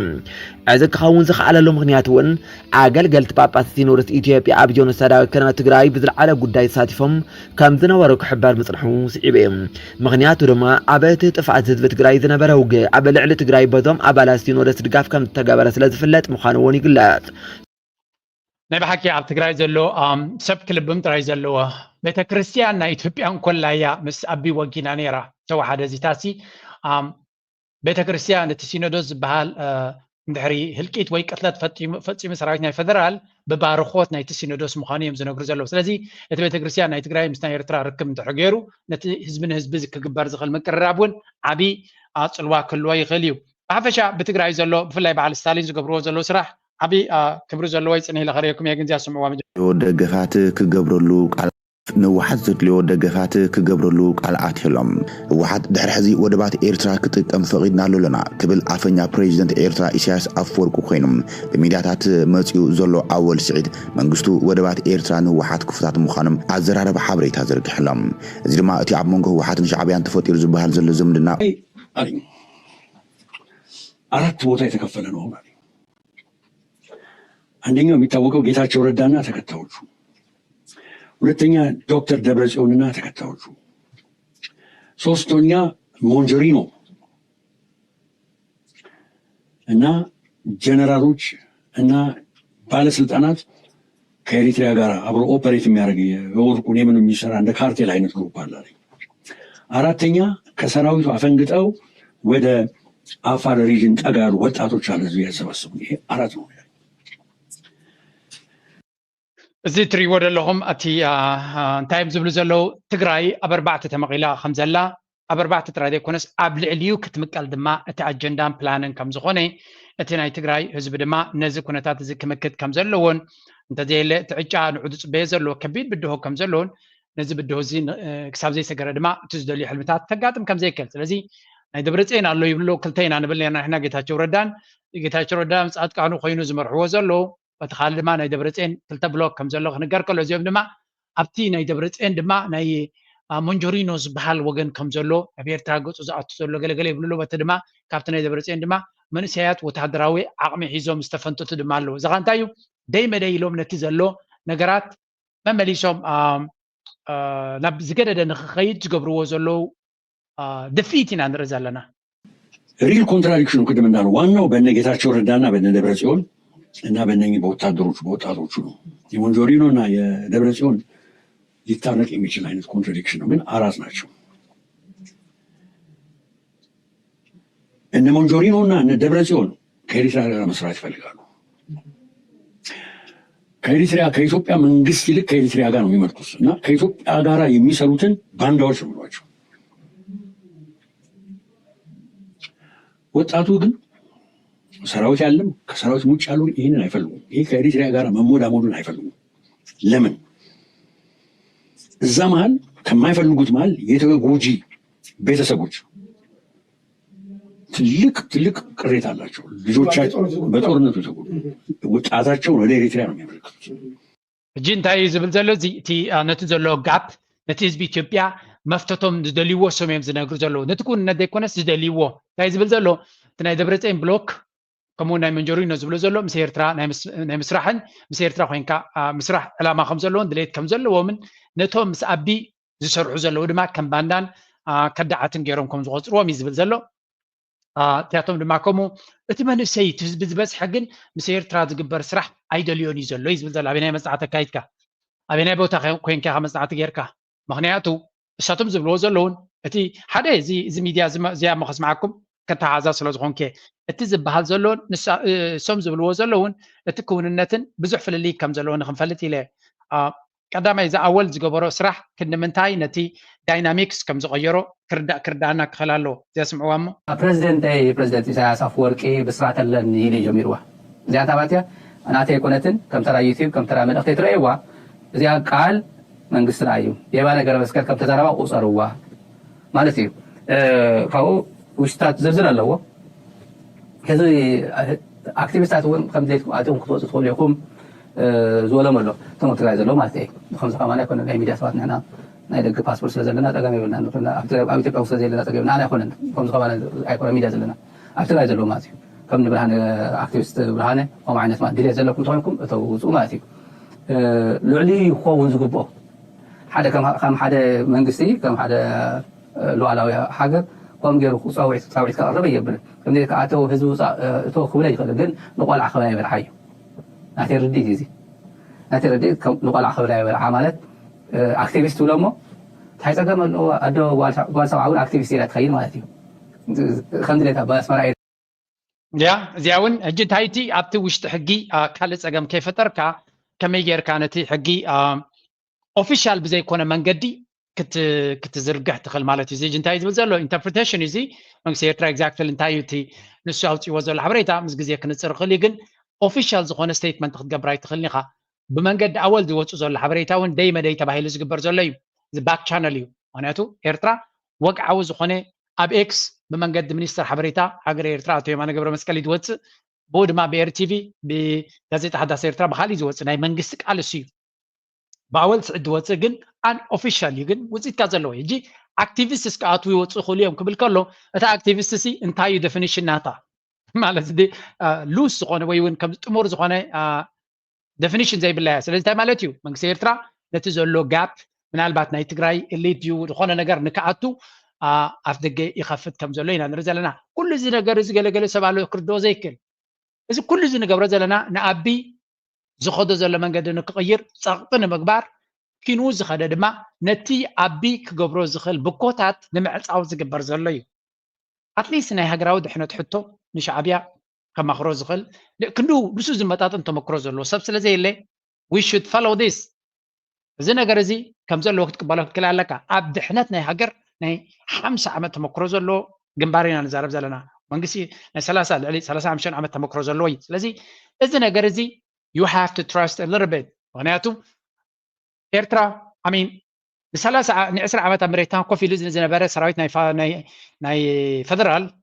بستهر من إيرترا مسوس وكنت تقبل إيرترا زي إيرترا أب نفسه كف مدرخ أبت مدرختن نعوز متن بوليس اللي هو كل جزء لازم زي جيز جبار زلو أنت وحده سبوق وتصيد كم تزخلينا نرجعنا من جهز بس لزخنة زي تزجبار زلو أمداد ما أموداتا بمنقد أول دا تخون نمبر كاب بريزنت هاجر إيرترا زمس أمال اختيس لزخنة لما إذن إثيوبياويان جاو قبلهم نيجدني أب أحمد كا he cannot do anything against this زخنة نجر جبراي كلني مغنياتو ميت كابز جدد جيرس لزلان صار إيرتراسو نتقامنا إيرترا أبد بسبب أوفيس يبو وتدرس أنا قبل تقولي خنز بلاي سلزي إيرترا كلا يدما بعيني حق خطرية خلا ولا بعيني نورمال كايدا أب دوبنا السودان زلوا إثيوبيا كم دليتهم يوم زخون دوبنا كينيا زلوا كم دليتهم دوبنا الصومال زلوا كم دليتهم يوم تجارنا بإيرترا مش دوب زلهم إيرترا تفكيرا توم تجارسي كاب كالو تايد فلينا اللي خبلوه بحجون أنت خونك حزم هيكلني منجستي ناي فدا ناي هو حد كم منجست قينو مس إيرترا ديل قبراي كلني تهزبجن أب كالو زلوا هزبي زتو كمالو زلوا إيرترا سلدي تفكر ترايمبر إيرترا تفكيرا نعوك عاص زخل حجون أبي حجاوي من قدون كم زي بليز نجار زلوا سلزي بقولو دايناميكس هنا ويكا كالتي في تغير زلو كنتاتنا نرزلنا نزيد ما استوعب الكاميرا يدلي اجي بتي نموذج تابتي كنتات ولا بلاتهم كالوت بوليتيكاويان حيل تازبلو زلون اسكازياس كسمعوا حنتي زلعال سلطان كم استوهابا تحابيرهم كافلفلات تقاتلوا سرخة بحابرة خلم زحبرهم منجرينهم كابتن جيغانو نبالة تقارلتي أبوليتيكا تقرأي لعل أوركتو تكبرت كم تخونة تدمام تفلت لهم بمسارة السرخة بحابرة أوان درقيخون أبوان تمال استخير جنوسيدا وخينا تقرأي منجرينهم لعل قد 5 عوت تدمام تاريخي وتم يردم مرحلة حق حتى وتاتينهم أبزنا بر الأوان منجرينهم مناسي ودباب بليت بمسلطان قال ستة داقما هيوتن خانس عرر كم زقابلت الدمام سندات قدلين يردؤم كابزة بتوسخ الدمام منجرينهم بموسنا خبز يحمى يوسف سلطانات تقرأي حانت خمس خونات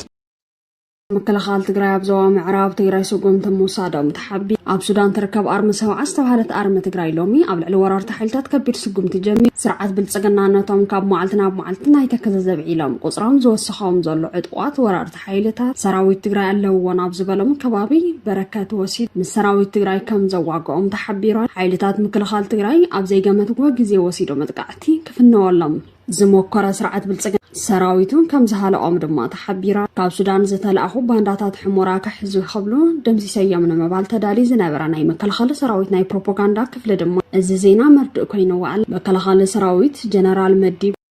سنتين نبلت لنا تي سراويت ناي تግራይ ኣብ ሱዳን ዘሎ ምክንያቱም ሱዳን አልቡርሃን ዝመርሖ ኣብ ዘሎ ወገን of course ኤርትራ ኣብ ግደ ስለ ዘለዋ እቲ ነገር ኩሉ ሕጂ ተጠናኒጉ ስለ ዘሎ ኤርትራን አልቡርሃን ዝለዓለ ደገፍ ትገብረሉ ዘላያ እንቲስ ወታደራዊ ስልጣናን ካልእንት ሞተላ ሳያ መስለኒ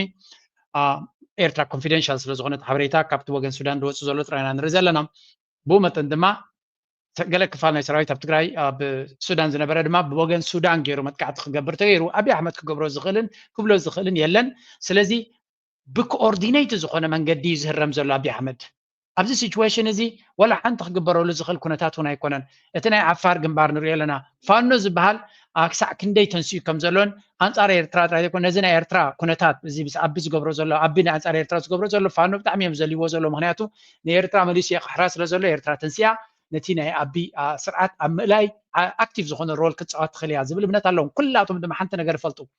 መንግስቲ ኤርትራ ኢዱ እንተይትዩ ኣቢ ትቕኒ ከም ዘይኮነ ይፈልጡ እዮም ምክንያቱ ነዚ ኣካይዳ ነዚ ንምብትታን ኣይኮነን ነዚ ናይ መለስ ንሄደግ ከማን ማሕበራቱ ነቕነቕ ዘበለ መንግስቲ ነይሩ ግዜ ሕተ ናይ ግዜ ሕተ ኮይኑ እምበር ንምፍንቃሉን ቀሪቡ ዝነበረ እዩ ኣብ መወዳእታ ኣብይ ኣሕመድ ኩሉ ዝፈራዕራዕ ናቱ ክትሪኦ ከለኻ ባዕሉ ናብ ዝገደደ ታኺላ ያቱ ከም ዘሎን ኩሉ ነገር ድማ ኣንጻሩ ኦርጋናይዝድ እናኾነ ይኸይድ ከም ዘሎን እዛ ኣወል ስዒድ ዝገበራ ዜና ግን ኣብ ትግራይ ዓቢ ሾክ ዌቭስ ገይራላ ብኩሉ የበቃ መወዳእታ የብሉን ዜናታት ካብ ትግራይ ዝወፅእ ዘሎ ብዛዕባኡ ህዝቢ ትግራይ ከፍተና ክኸውን ካብ ሻዕብያ ድሌት ከም ዘሎ ተሓቢር ሻዕብያ ቀድማ ኣቢሉ ብኣፈኛኡ ስነ ጥበባዊ ኣወል ስዒድ ኣዕለቕሊቕዎ ከም ዝነበረ ዝፍለጥ ኮይኑ ብመሰረት መፅዋዕ ኣወል ስዒድ ኣብ ዝቐረባ መዓልቲ ብወግዕ ካብ ቤት ፅሕፈት ኢሳያስ ኣፈወርቂ ክግለጽ ጽምዶ ናይ ሰላም እዩ ናይ ውግእ እዮም ዘለዎ ትርጉምዎ ንሕና ብትግርኛ ኢና ጽምዶ ንፈልጦ ትግርኛ እዩ ጽምዶ بسبانيش تايلا خمسة ترجم وجي إلى بترجم وان تقولنا بترجموا بني أرجنتينا قامقا بسخان نيجيريا سخان بير سخان قامقا تترجموا وان يترجموا ناي سلام قامقا يسمدو مالت نوجي كونن كافت مالت تمهار ولدو نفتر بوج زي مكح بوج زي مكح نسلام زي مكح حنبر بوج زي مكح ولدو نفتر كاوز حلفة كولدنا نمهار إلوت زمس ولدو له أي نايسم دي وجيات أنا أصلا وجيات مثلاً زلوا ولا دون الله مثلي كم أردها كم تبغى سواقيو كم زحس كاي قوام ونيو من ترتري ولونكو الميديا زي قوام من تاينير تمالي لو من تاينير قوامو هم تايهون تاتلنا بحزب تقرأ أنا تروح أنا ويد ما الميديا زي زخنة زيا جيت ستالين زبلو زلو أبزا فيديو بزح كونتنت ندي زلو نتي زلو كامبين نتناي تسلي منفس غيركا انت واحد نتناي سلام منفس نخنقس سراح كنقبر لنا تسلي زرق نغراتنا وقدنا كيد لنا زي جيب وقن تግራይ ዝግበር ዘሎ ነትናይ ጽቡቕ ናይ ሰላም ዘበል ኣብ ዝኾነ ምጽኹም ፈተኒና ነቶም ሕማቕ ዝዛረቡ ዘለው ድማ የጋ ክንብል ካ ክነምጾይና ህዝቢ ኤርትራ ኣብ ዓለም ካብ ዘሎ ህዝብታት ሓውና እዩ أنا سمرة زلوا سب كم عبد الجاز زلوا كم ما تجوا زلوا كم عدوا زلوا فليري نحن خيدان تحديد كان مالتي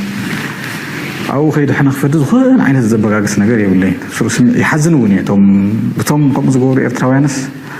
توم أخوات ناس كم مقارم ستعين سنة البنايو تهنسات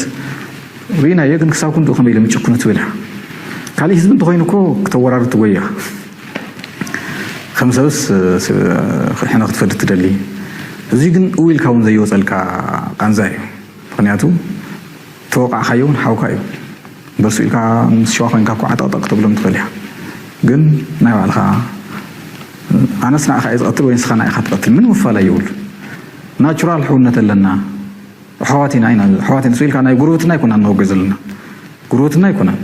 ኣይኮነን ኤርትራስ ዓፋር እውን ጎረቤት ይኮን ሓዊ እዩ ተዋለደ እዩ ምስ ዓጋመ ዘሎ በቃ ሓደ ዘርኢ እዩ ኤርትራ ኬንያ ኣይኮነትን ኤርትራ ሱዳን ኣይኮነትን ኤርትራ ትግራይ እያ እዩ ትግራይ እውን ኤርትራ እያ እዩ ማለት ሽም እዩ ተቢሉ ዘሎ ሕዚ ዝመፀ እዩ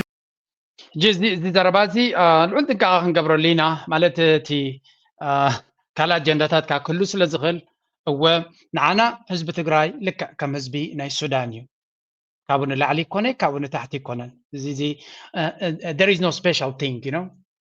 ኣነ ኣብዚ ናተይ መዕለቢ ኤርትራ ሃገር እያ ጎረቤት ኣብ ሱዳን ዘሎ ህዝቢ ኣብ ሱዳን ዘሎ ብፍላይ ብምብራቕ ሱዳን ዘሎ ምስቲ ዶብ ናይ ኤርትራ ዘሎ ህዝቢ ጎረባብቲ እዩ ብዙሕ ዘተሓሓዘ ኣሎ ግን ጎረቤት ህዝቢ ጥራይ ኣብ ልውላውነት ሓው ገለ ሃገር ገለ እዚ just ignore that part ኤርትራ ልውላዊት ሃገር እያ እንጂ ኣብዚ ፅቡቕ ዝኾነ ገደብ ዘለዎ መንገዲ ክኸውን ዋላ እቲ ንሕና ንገብሮ ካምፔይን እውን ልዑል ጥንቃቐ ክህልዎ እዩ ምክንያቱ the last thing we want is ሕንፍሽሽ ክፈጥር ዝኽእል ፖለቲካ ምክንያቱ እዚኣ ገይም ሓውኻ ብጣዕሚ ፅቡቕ እዩ ሓዊ ህዝቢ ኢና ንብሎ ዘለና ብክልቲኡ but there is no special ሕውነት ወቲ ስፔሻል ትብሎ ዘለካ ናብ ፖለቲካ ክሰግር ዝኽእል እንተኮይኑ ሬድ ላይን ይሱ ፖለቲካ ኤርትራ ሃገር እያ ትግራይ ድማ ደልኩማ ትኸውን ዘለኹማ ክልልና ኢትዮጵያ እዩ ዘሎ ንሓዋሩ እንታይ ክትኮኑ እዮም ንትግራይ ዝምልከት ኤርትራ ግን ንፁር ዝኾነ ልኡላዊ ሃገር እዩ እቲ ህዝቢ ኣብ ኤርትራ ዘሎ ድማ ንትግራይ ከም ጎረቤት ሃገር እምበር ካብ ኣብ ሱዳን ዘሎ ወይ እውን ኣብ ጅቡቲ ዘሎ ፈልዩ ዝርኢ ኣይኮነን it's just the same ኣነ ከምኡ ዓይነት ኣቲቱድ ይክህልወኒ ዝደሊ ኣብዚ ሚድያ ድማ ከምኡ ዓይነት ስራሕ ክንሰርሕ ኢና ንደሊ ምክንያቱ ሕንፍሽፍሽ ክፈጥር ዝኽእል ሜንታሊቲ ድማ ክንርኢ ኢና ሕጂ ዝገማጠል ነገር ድማ ንርኢ ኣለና እዚ ዘረባ እዚ ብብዙሕ መንገዲ ክመፅእ ግን ክንጥንቃቕ ካለና ንፅቡቕ ሰላም ተባሂሉ ዝግበር ዘረባ ኣሎ ግን ጥንቃቐ ካየድልዮ ኣብ መንጎ ህዝቢ ዝግበር ርክክብ ፌደራል መንግስቲ ፈቐደ መንግስቲ ትግራይ ፈቐደ ወይ ኤርትራ መንግስቲ ፈቐደ ይኮነ ኣብቲ ህዝቢ እኮ ይራኸብ ከሎ ህዝቡ ኣብቲ ወሰን ወሰን ዘሎ ህዝቢ ይናገር እኮ እዩ ፈልጥ ዲኻ ህዝቢ ትፈልጢ ኢኻ ይኮን ይናገር እዩ እኮ ህዝቢ ይናገር ይንቀሳቐስ ገለ ይበል በቃ ኢብን ይመርዖ መርዓው ኣሎ ካብቲ ኣሰጋገሪ ይመርዖ እዩ ዘሎ ካብ ወሰን ካብዚ ካብ እንዳልገዳ ሽሚዳና ገረ ሒዝካ ብምሉእ እዚ ዓይጋ ክሻብ ፀረራ ሒዝካ ብዙ ለካ ክሻብ ታሕቲ እቲ ወሰን ወሰን መረብ ዘኒአ ህዝቢ ከተመርዖ እኮ እዩ ዝነብር ህዝቢ እውን ይበካ ኣሎ ስለዚ እቲ ህዝቢ እኮ ክትቀበሎ ይትኽእል ንሱ መንግስቲ ፈቐደ ናይ ዝርክብ ቀር ነገር ይኮነ ይፈለካለኒ ካብኡ ሓሊፉ ግን ትካላዊ ዝኾነ ንብል ዘለና እንታይ እዩ መንግስቲ ንመንግስቲ ዘሎ ርክክብ ስሩዕ ዝኾነ ርክብ ለካ ስሩዕ ዝኾነ ርክብ እንታይ ማለት እዩ ንግዲ ክትነግድ ተኮይንካ ስሩዕ ዝኾነ መንገዲ ኢኻ ትናገድ ብምንታይ ኢለ ክናገድ ዘለና ብምንታይ ኢለ ክንብል ዘለና ስሩዕ ዝኾነ መንገዲ ትለካ ዘለኹ እኮ ወሰን ዛላንበሳ ትግበር መንገዲ ኢኹም ክዛረብ መቐለ መስመራን እዩ ዝብለካ ኣለኹ ንግዲ ትብለካ ኣለኹ ንግዲ እንትኾን ዘሎ ማለት እዩ ዓድዋን ዓድኻላን ወይ መደፈራን እየ ዝብለካ ዘለኹ ኣነ ወይ ከዓ ሕሞራን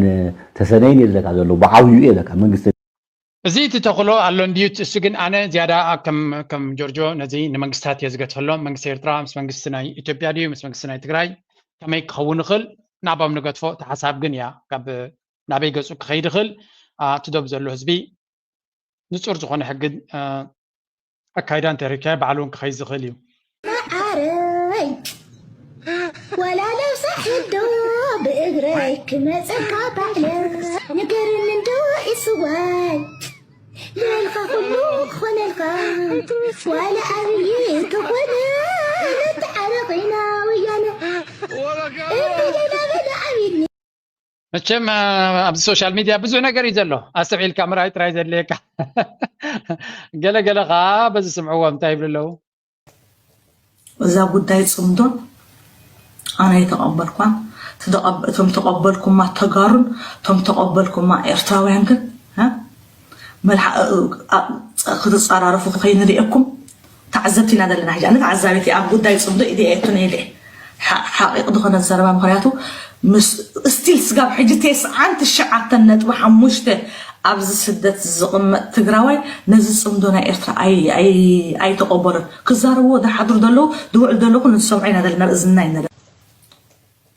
وإذا قد ده صمدون أنا يتقبل زي تدقاقي مازمتت أخبرت بحال إرتراويت نمنتاي سيلا يأتي خايو نزي فيديو آي تمتنينيا زبل لما نيرو ملسو حتيري نمنتاي زي تمتن نمنتاي قال لكم قن سلام نخي كون سلام نخي ورد تقبروا زلكم قال تقاروا لكم ها سلام عند لنا تمال تشفشفنا تبلوا زرب الله نحنا ها ب110 مليون تشفشفنا هنا تمالي honestly خلنا نقرأكم ملس 110 مليون هزبي أختيتو 4 مليون دين خون هزبي زي تقبلكم ما تقارن انت يا تبل دلا أبزي أي تقبلنا نحنا كابتا قداي تعالينا لنا زيهم تبغتي actually ندحر حدا نقر زي برهيلكا أفكا حيسكا كساب زبرهالكا سق مبالون أقداسيو ناقدنا يكون نابدف سكف سمسنت بي كل سبك ساتف so تراين تايو كابقل خياتي جمر زي سمدو زبال نعي كريو قلغو نسخا كما يجركا سلام نخنقس تدليق انتاي بركو تاخد قبر تخلي تحطو بوليتيكا اتقالب دحر مقارجا زلو اب بوتو زلو منقستات كسرحوا يقول يوم نسخا كما اكتيفيست ويكن كمنا ميديا بيرسونجن ناي سلام سرح كسرح تخل دوي تحطو انا بويا دريدر دوكينو زريا بلي All 9 Eritrean ethnic groups with you guys. We're Kunama. Let's go. Next one. Nara.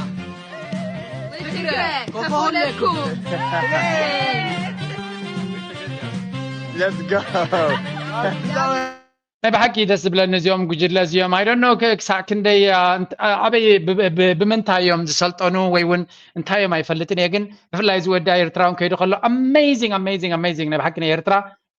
زبالة ماركتينز قبرلا نجار نتولو أنا كنت رقيبة نكو حق وسكا ويون حدا كابتا أبي كبرز جبوا أكتيفيست أبع تيك توك بفلاي إزمان سيزري اللغو ولا تنجو لنا تون كم زعينت نبهلنا إيرترا حدنتنا إيرترا نعشد مسلنا جرادين عاب ملقتن ترجمن زلهم يسرحوا زلوا كل جزء سبورت هم قبرا مالنا هذي بجنزب كفيل كه قبر تغل ماركتينج يوم براندنا يحجر شمنا يحجر مثلنا يحجر نخد كير أزي كبر سراحي كتفلت زلكم ناشنال براند ناتكا إيرترا سلا كل تجبر استفبرخي سيد أنا وكذا إيرترا زبل شو مسحمات راي كم استحازيهم جيرهم مزلوا إيرترا جن هجر سلامك سنتين هجر فقرن سنيتين سخونة هجر يا بافريقيا فليتي هجر يا فلي تاريخ زلوا سلازي نزي مسلزين مملاس كم زوج قبرو زلوا كامبين بفلي بتوم ناشتو تكنولوجي سافي زخون مس السوشيال ميديا دما كونكتد زخونو نزياتهم موبيلايز مقبار نزياتهم نسوم زوج قبرو زلوا محجاس نتهجر عب تلقو عب سرح يسرع زلوا أكالي نغين ريو سلازي نزوم من سيازياتهم سبق سرح يغني لنا كل ميدلي نايلومي أرسل ما بزغودي لايك مقبار سبورت مقبار دقف مهاب ناي كل جزء تعويدنايو مزا تم تدر فوقت فكمي ثانك يو